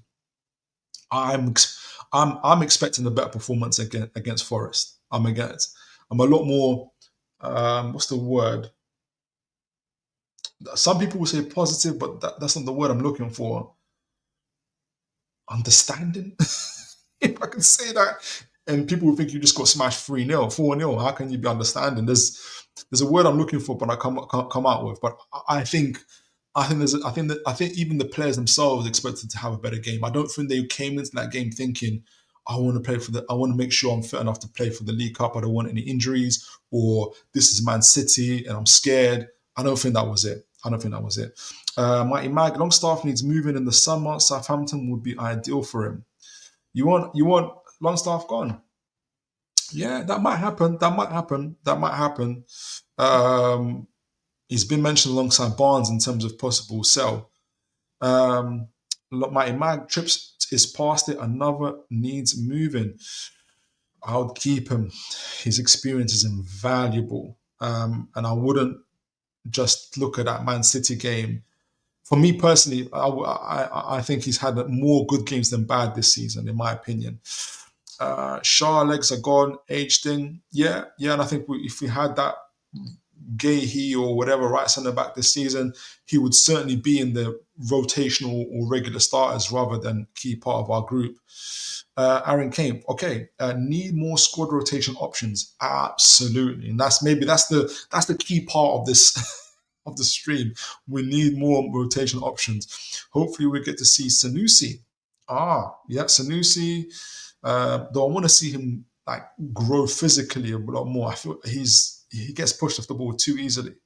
Usola players in the academy comes up with and gets Usola players in the academy come up and get a chance. Yeah, exactly. That's where we're heading to. That's where we're heading to. So I did mention to you guys that there are players that we have that haven't played 500 minutes yet, but I think can get into this. Should be able to get into the squad, are in the squad, but aren't playing as much. That being Sven Botman. Obviously, we know the situation with Mr. Botman. He's coming off an ACL.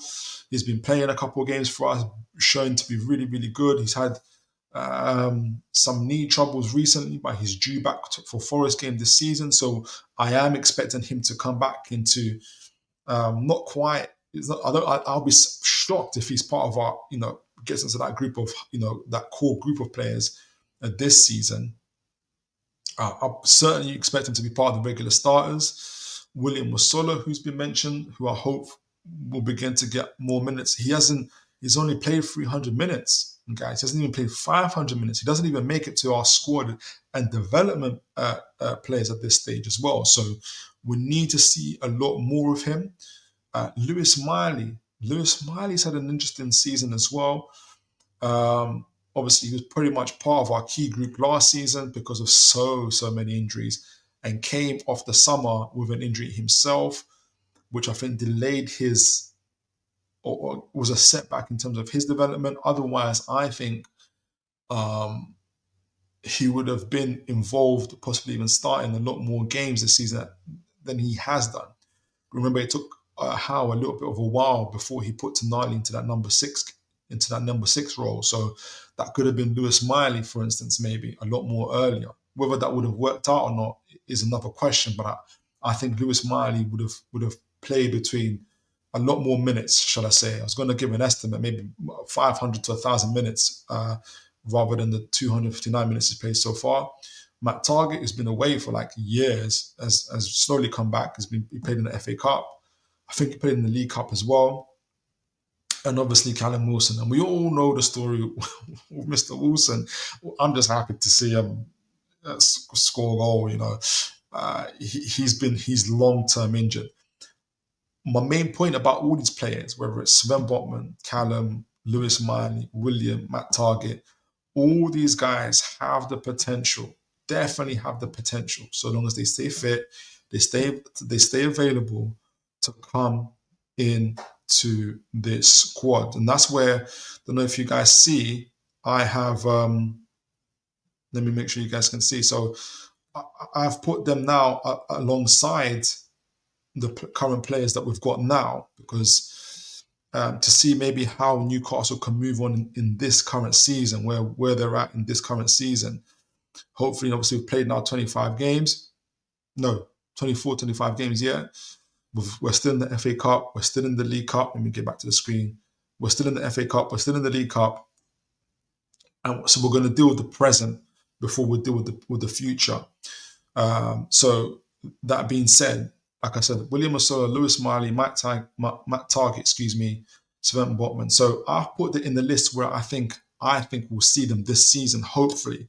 If the sky is blue, the grass is green. Sorry.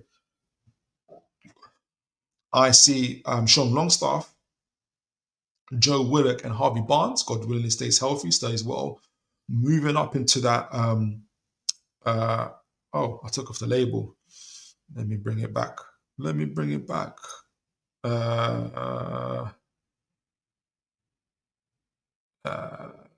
Into the regular contributors. Let me put it on there. Into the regular contributors. Let me put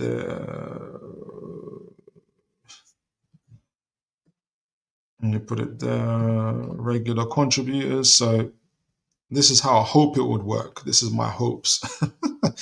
This is my hopes for the team.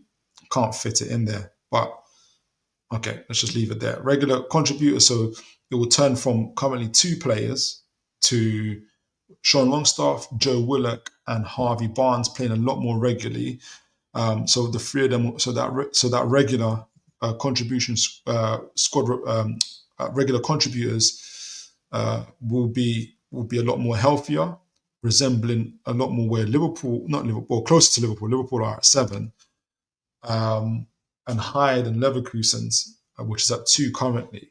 I think they'll go up as well. Regular starters, I think that would help a lot, because obviously Sean plays in the central midfield. Whether you rate him or not, he provides. You can phase Tonali or Bruno out.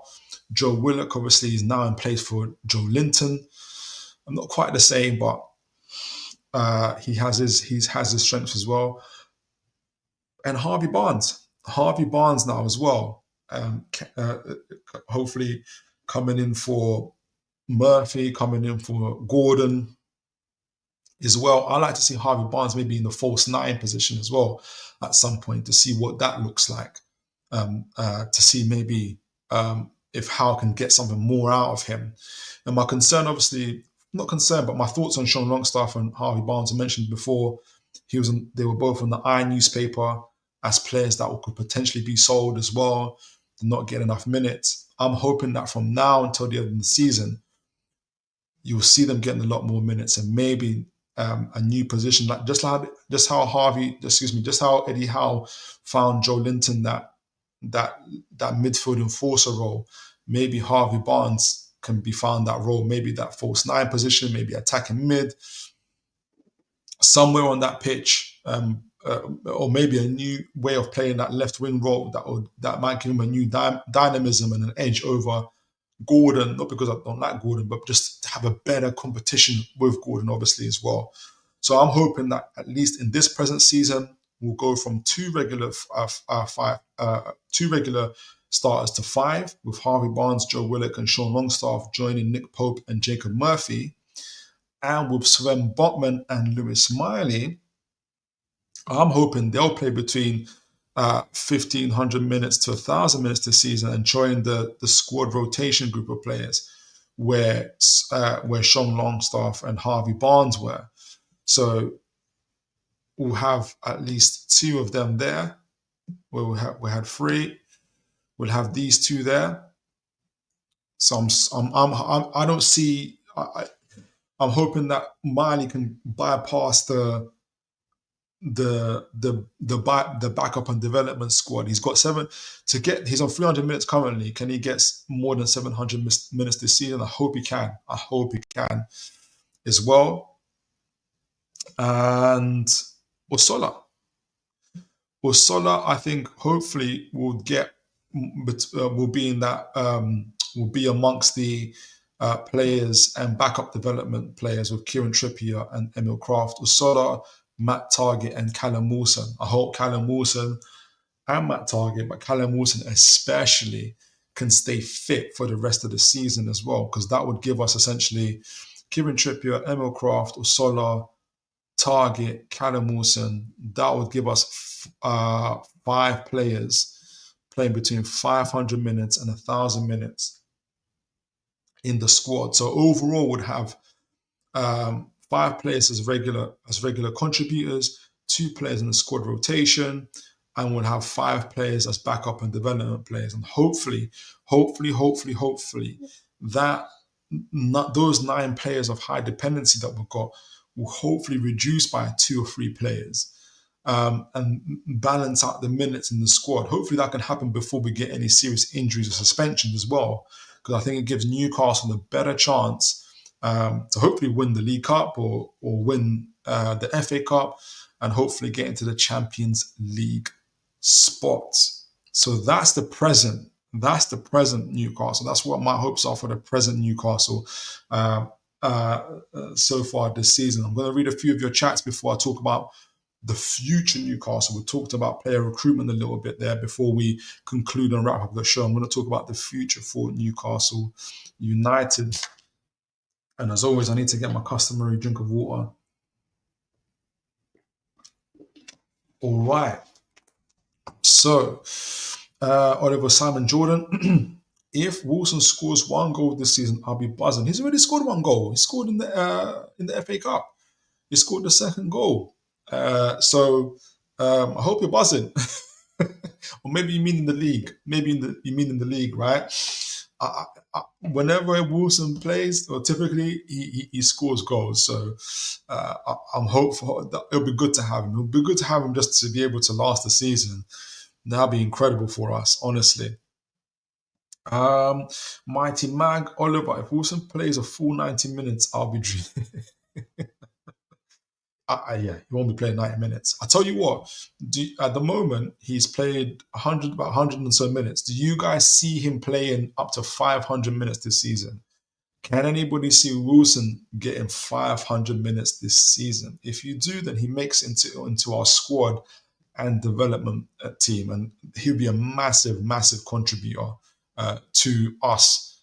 Well, he'll add or he'll contribute to us, I think, finishing well in the league and in the cup competitions if that proves to be the case. So back to the team. Let me know what you guys think. Is Callum Wilson, that's the question to you guys, is Callum Wilson going to reach 500 minutes this season?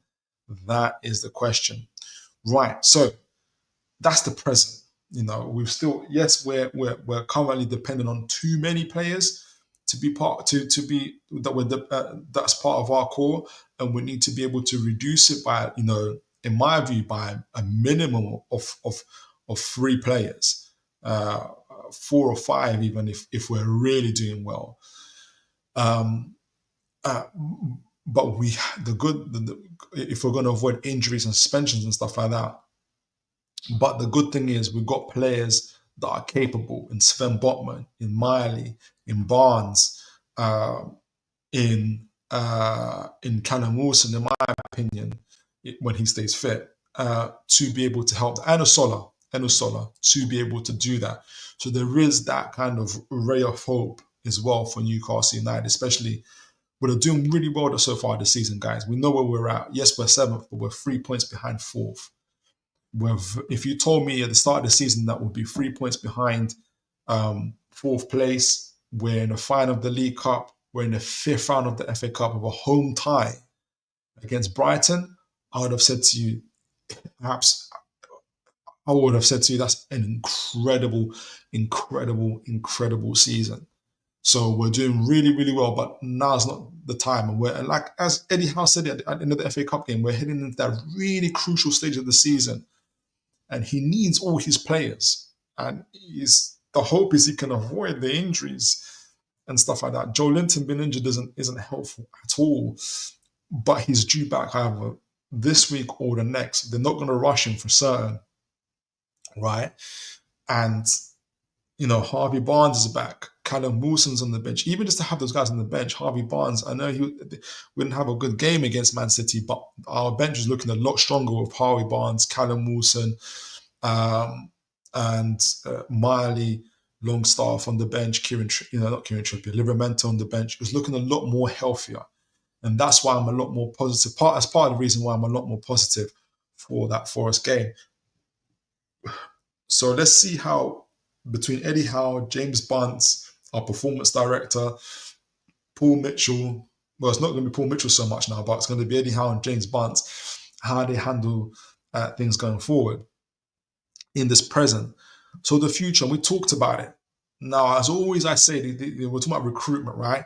I've put these names up. As I always said, guys, I'm not saying I want these players and nobody else. I'm more talking about their profile, I'm more talking about their positions. So please don't be like, oh, how could you want this player when we can get that player and stuff like that? The main thing is players, positions, profiles, and how Newcastle United need to grow their squad. So we talked previously, I want to kind of be consistent with what I've said before, but also listen to what you guys have said.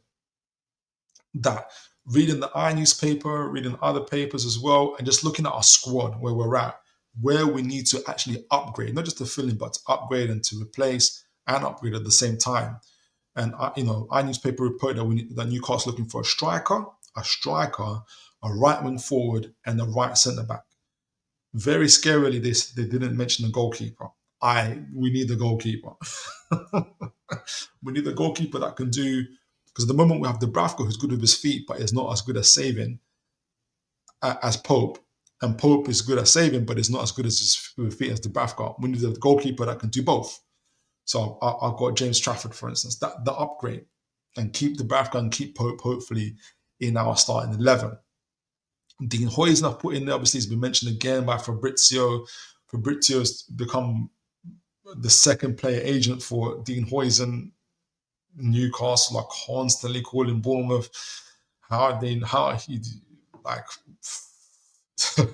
But fine, I've put Dean Huijsen because he's as a right centre back, for instance. But it could be anyone. It could be Gahey, it could be Cassano, it could be anybody, right? Right wing position, Nicholas Kuhn, who scored today, but Celtic didn't go through. But we need a right winger, whether it's Kuhn, whether it's Diblin, whether it's who did I have last time? I think I had Noni Madueke last time. We need a right wing forward.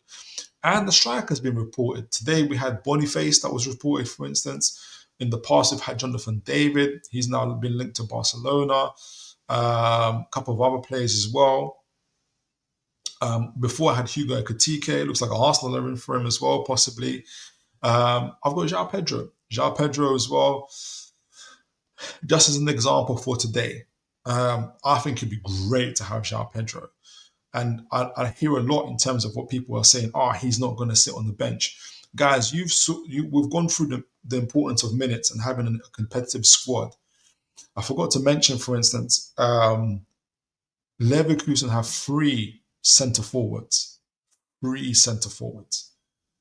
in their team, which they rotate regularly. And they're happy to play for Leverkusen, I would wager, because they get to play in cups, they get to win cup competitions, they get to win the Bundesliga, and they get to be in the Champions League. So they're happy to be on the bench when they're on the bench. And I think the team understands, whether it's Liverpool or Leverkusen or any elite team, that for you to be part of this team, you have to be part of this squad. And for this team to be able to be an elite team, for you to be part of an elite team, it means that you're competing on all fronts. And to compete on all fronts, we need a squad. We need rotational players. We need development and backup players. We need key rotational players. We need players that we're going to depend on. If you want to be that player that we can depend on, well, you have to be consistent. You have to be elite. But you don't. If you're not happy to sit on the bench. Maybe Harvey Barnes might not be happy to sit on the bench. Sean Longstaff might not be happy to sit on the bench. They can go to teams. They're unlikely to go to teams, in my opinion. Even if, for instance, somehow they made it into one of the top 4, top 5 teams, somehow, some way they go into Arsenal or into maybe teams abroad, Barcelona or whatever. Somehow they're still going to sit on the bench.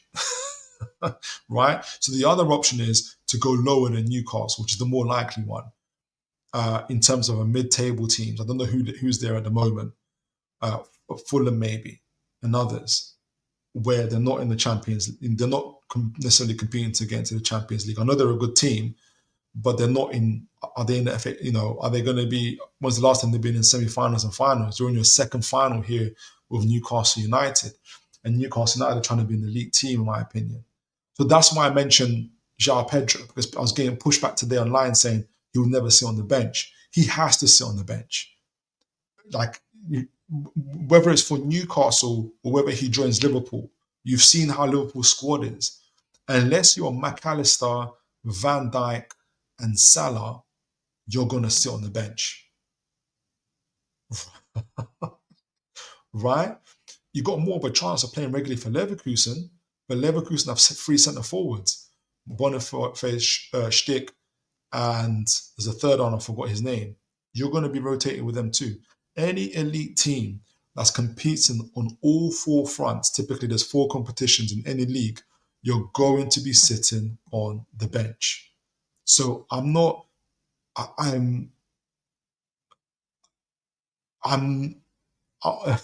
surprised when people say, why would João Pedro come? So long as we're in Europe, he's going to be sitting on the bench. Whether it's for Newcastle or anybody else, he's going to be, if he sees himself as part of an elite team or being involved in a team that wants to be elite, where I think Newcastle are heading to, that's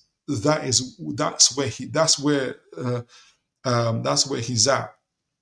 I would love Newcastle to get João Pedro or a Hugo Ekitike to play alongside or to compete with or to rotate with Isak. That would be absolute quality for Newcastle United, in my opinion. There'll be, there's not many Isak. I'm not going to say there's going to be no drop off. There's going to be a difference for sure, but that'd be absolutely incredible. And imagine having these 4 players in now.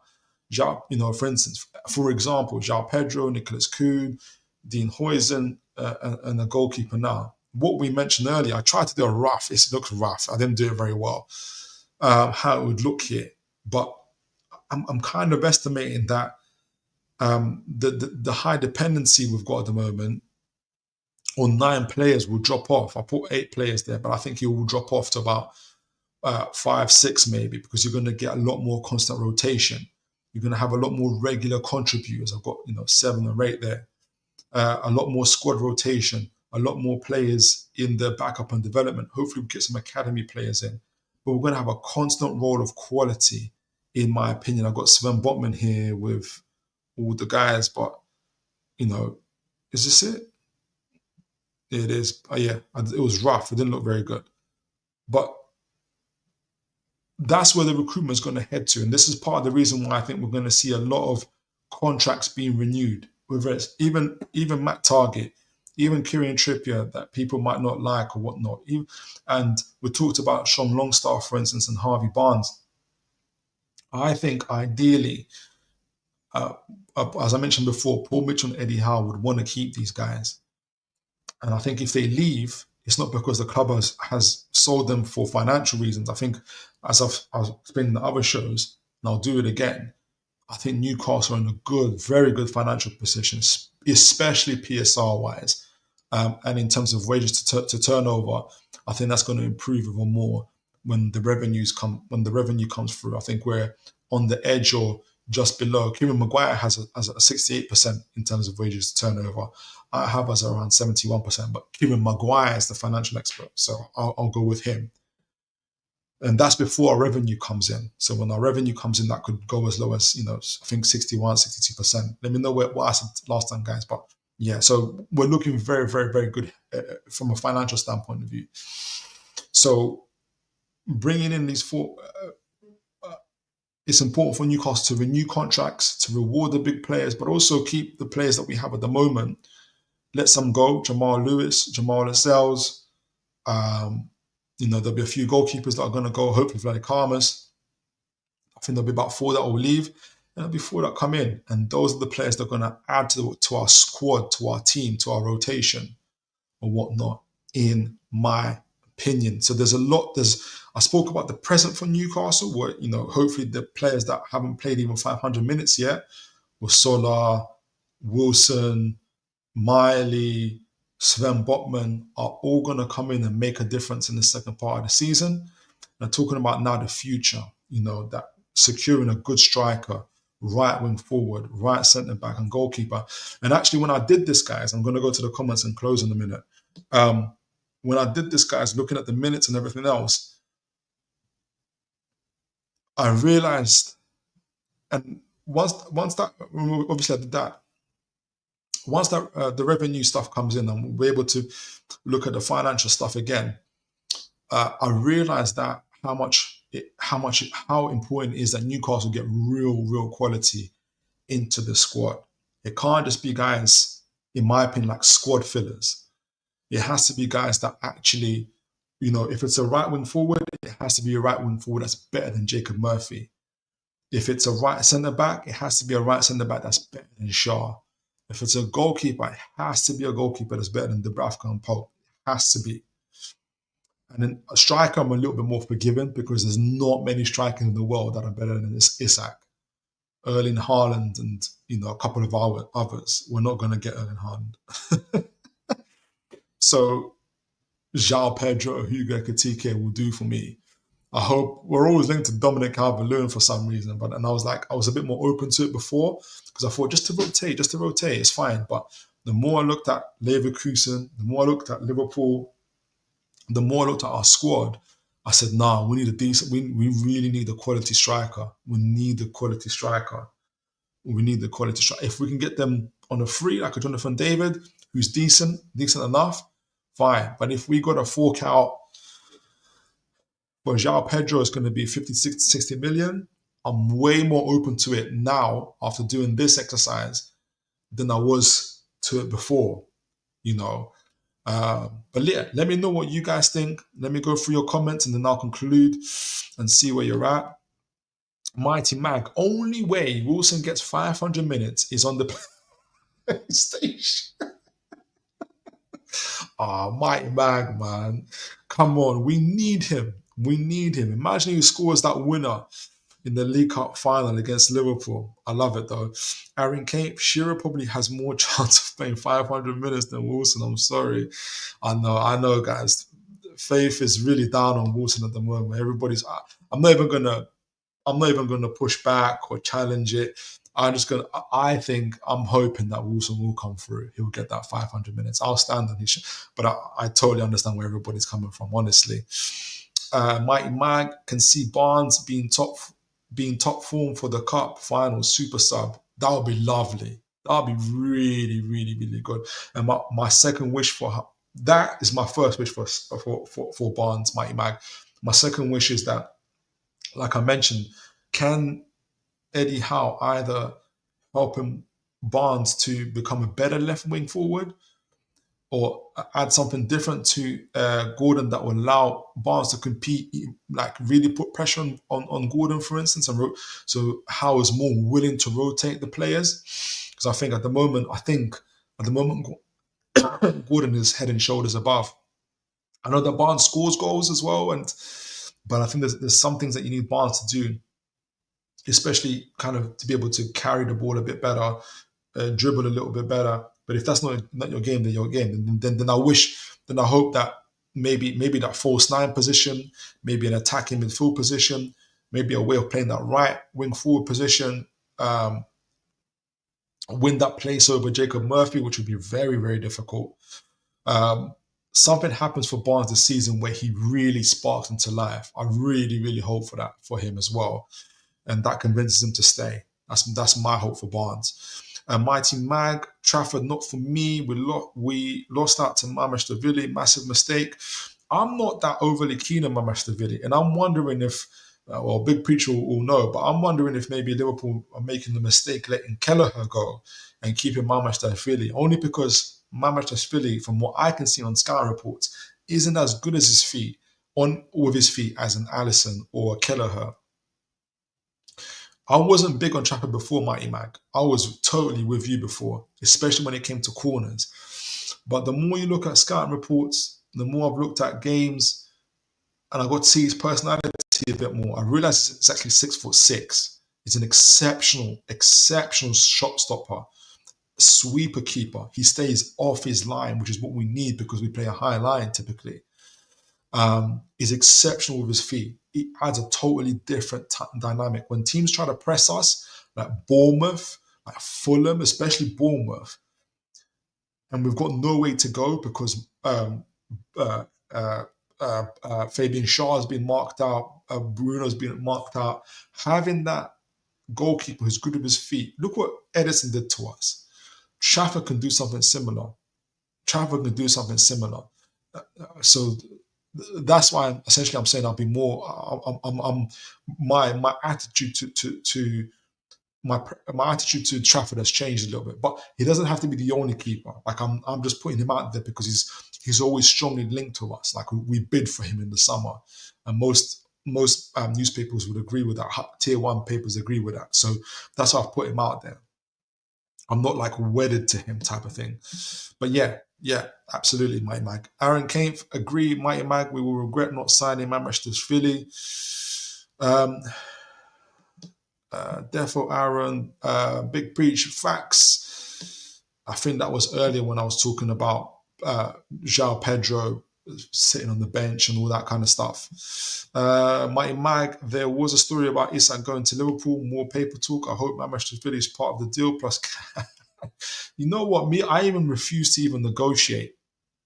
I've seen, and I understand when people do that, I've seen YouTubers from Newcastle and everybody else like even enter like into like, you know, made up negotiations with Arsenal fans and Liverpool fans. I don't even enter. I would if they ask me to enter into negotiate, like do this fantasy negotiation about how much Isak is worth, who would you trade? My answer would always be, I'm not trading Isak for nobody and for nothing. You can offer me 200 million. You can offer me this player, that player. I'm not selling him for nothing and nobody.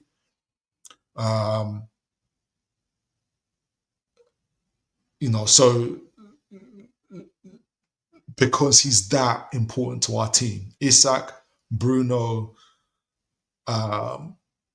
Gordon, Tonali, obviously Isak. Isak is really the X factor for us. Like he really, really is. How many are saying, Isak is the difference between them and winning the league? Why aren't we thinking like that? I'm thinking about Newcastle winning the league. Isak is the striker that wins you leagues. So I don't know if, for instance, if there's any other fans, if big preachers here, for instance, Liverpool, who've seen this team win leagues, I wonder if you'd agree with me. If Isak joined Liverpool, he definitely helps them win the league next season.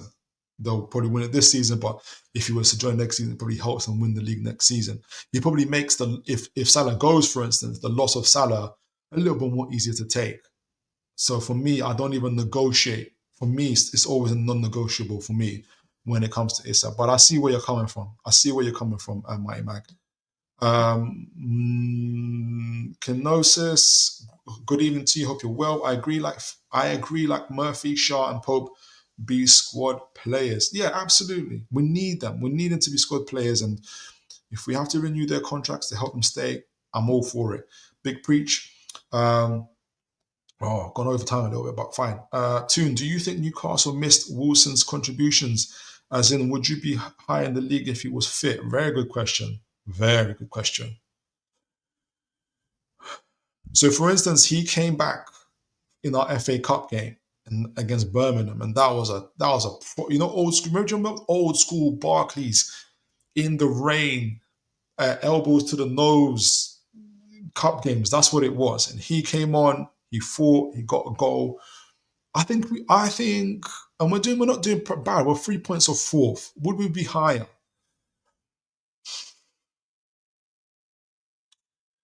Possibly. It hasn't been our, maybe, because it hasn't been, scoring goals hasn't been our main issue, or creating goals. It's been sometimes a lack of intensity, which might be down to fatigue. So really, unless obviously we're talking about, him rotating with Isak a bit better and then kind of helping us in the press, possibly, yeah. I would probably want 2 or 3 players that would help us in the press and to win those duels. So we need more like a Joe Lintons and Brunos and Tonali's. If those guys are not for it, do we have players who can come on and do that? At the moment, we don't really. Like, Miley's a different type of player, in my opinion. Sean Longstaff is okay, but he's not of that standard. Willock is touch and go. He's dynamic, but he's not that type of player. So in my opinion, we need those type of players really to kind of help us to keep that intensity going. But yeah, I wouldn't say no, I wouldn't say yes, to be honest. But it's a great question though. Mighty Mac, Wilson is a goal machine, but he is always broken. Hopefully he does the 500 minutes. But I'm not even going to, I get it, Mighty Mac, honestly. I really backed him the last time, and the next game he was injured. Mighty Mag Philip, if we don't get Champions League, then Isak will want that we might not have any control over keeping him. And that's the narrative. But at the same time, honestly, even if we get into the Champions League, he might want to go. Bruno might want to go. Bruno always says, for instance, once I win a cup here, I'll be a legend. He might want to go. Who says that Champions League is the be all and end all? I think the main thing, in my opinion, when it comes to most players, maybe, is ambition and money. Is the club I'm at likely to meet the ambitions that I have? If yes, then I'm more likely to stay. The second question is, or the first, depending on the player, is, am I going to be rewarded for the value that I bring to this team? And so long as Newcastle can provide on all those fronts, we stand a better chance of keeping him. So we might not qualify for the Champions League, but do we get into Europe? Do we show in the transfer window that we bring in quality players that make him think, raw, maybe we might not be in the Champions League, but we could win the Europa. Maybe if we win the League Cup this season, we've won cups, maybe we can win more. And we'll definitely get into the Champions League next season. Oh, and we're building a new stadium. Oh, we're building a new training ground. Okay, I'll give it another year. Like I think there's enough there there'll be enough there for him to say, I'm young. I can give it another year, and my value in this team is strong. So rather than if I go to another team, yes, I'll be a star, but I'll have to kind of maybe start again type of thing. Being at Liverpool is different than being at Newcastle, right? And so, or any other team, for instance. So I think the starting point is what do we have those things that I mentioned, ambition and money, to be able to and the actions behind those ambitions to match his. So I think that'll be the main question, in my opinion. I don't think it all hinges on the Champions League. We didn't get Champions League this season. He's still here, you know. So yeah, that's where I'm at with it. That's where I'm at with it. Yeah, big preach. I feel the same too. Not sure about this goalkeeper swap. Okay, that's so against Mamashashvili. Okay, but Kelleher learnt from Allison, so hopefully the same with Mamashashvili. That's if Allison doesn't go too. Maybe he's there to replace Allison. Nah, I'm sure he'll stay another year. Brilliant goalkeeper. Back-to-back wins with Isak. Exactly. And Arsenal fans will say, we'll win the Champions League if we got Isak. And Man City got Erling Haaland, but any other team will say the same thing. So why are we, for me personally, people can do, I understand why people will get into these fancy conversations. For me, if I'm getting into these fantasy scenarios, if this team comes in, if that team comes in, it's always a no. It's always a no. Like you can't, there isn't the player you can offer me, and there isn't any money you can offer me, honestly. And that's it. The only time, yeah, that's it. In the ideal situation, in the picture that you're painting Mighty Mag around him wanting to leave, I would only let him leave to a club outside the Premier League, and I'll do it for a lower price to win. So if Liverpool came with 150 and Barcelona offered 100 million, I'll take up Barcelona's 100 million. Otherwise, that's in a scenario where he's banging down the door, which I don't think he is. I don't believe that he is. But my primary position is I'm not negotiating with anybody. Not with Liverpool, not with Barcelona, not with Real Madrid, with nobody. We're keeping him. So that's my primary stance, really. Oliver Simon Jordan, if any player wants to leave, let them. We need players on board. And that's true. And that's why I have a slightly softer spot for, or I do have a much more softer spot for, especially for the first 5 players we got since the takeover, especially Bruno Gomes, who none of them had release clauses if Newcastle got relegated, and we really were looking like we we're going to get relegated. These guys were all prepared to play in the Championship with us. Bruno, Burn, Target, Kieran Trippier, and Chris Wood. So I'm forever like, no matter what happens with those players, I'm forever I'm just grateful for their service. They've done amazing. They kept us out of the relegation, and some of them went on to help us get into the Champions League, get into League Cup finals. Like God bless them. Like they've shown.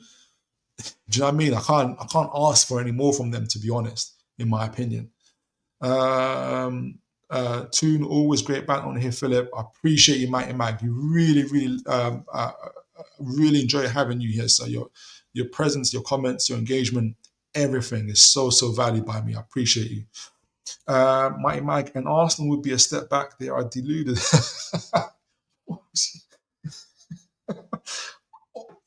If I was Arsenal, wow, I tell you what, after this transfer, after this summer, God help these guys if we're getting to Europe, we'll keep all our players and we have a transfer window. We'll see. Like we'll see what's up with all these other teams. They'll know what's if put it this way: if Eddie Howe is able to do this, keep us 3 points from the Champions League spot, get us into League Cup finals, get us into the FA Cup, keep us in the FA Cup 5th round, which is more than what some managers are doing at the moment, and yeah, we're in this position essentially. Then what's going to happen when we actually do get to spend more money? Get to actually spend money in this transfer window, get players in, keep the players that we have. I'll keep that one to myself until the time comes. But guys, we've come towards the end of the show. I had a great time talking to you guys about essentially how Newcastle can learn from the likes of Leverkusen and Liverpool in terms of building a squad of core players, rotational players, regular starters, players essentially that will help the team to compete, their teams to compete on all four fronts when they're playing 50 plus games, essentially getting into semi-finals and finals of domestic and European Cup competitions, either competing for competing for their leagues, or getting into Champions League places. That's where I see Newcastle going. Like similar to this year, but we're doing it really on the strength of where the team is at, but also the incredible coaching of Eddie Howe to be 3 points away from Champions League spot, to be in the final of the League Cup, to be in the 5th round of the FA Cup, and you haven't spent any money in the last 3 transfer windows because there was a conspiracy against you and Newcastle United from spending money, and we're still here. Incredible. And there'll be real fear when Newcastle can actually spend money, and Newcastle keep their Isak, they keep their Brunos, they keep their Botmans, and we're going to next year. So there's tons to play for this year. I'm hopeful that obviously Joe Linton comes back. I've already got Callum Wilson and Harvey Barnes back. Whatever we said about Callum Wilson, we pray that he makes it to 500 minutes this season. But Harvey Barnes, Callum Wilson on the bench. We've got Joe Linton coming back either this week or next week, hopefully. That's what I've heard anyway, in terms of just reading the newspapers and stuff like that. And Sven Botman's obviously, hopefully, he's getting more minutes. He's due back this week for Forest. We've got Osolo developing. We've got Lubitz Smiley there. There's a lot still to play for this season that Newcastle can win and achieve. And you guys have been absolutely incredible as always. Appreciate all of you coming on. Aaron Cave, Mighty Mag, Big Preach, Kenosis, so many, Oliver, Simon Jordan. All of you guys are so important. All the I think I mentioned Aaron Cave, Stop Making Sense. Liam Knowles, thank you, all of you guys for coming on. The Villa fan as well. And as always, guys, I'll see you again this Thursday. We're going to do a match review. I'll talk a little bit about the ATP as well.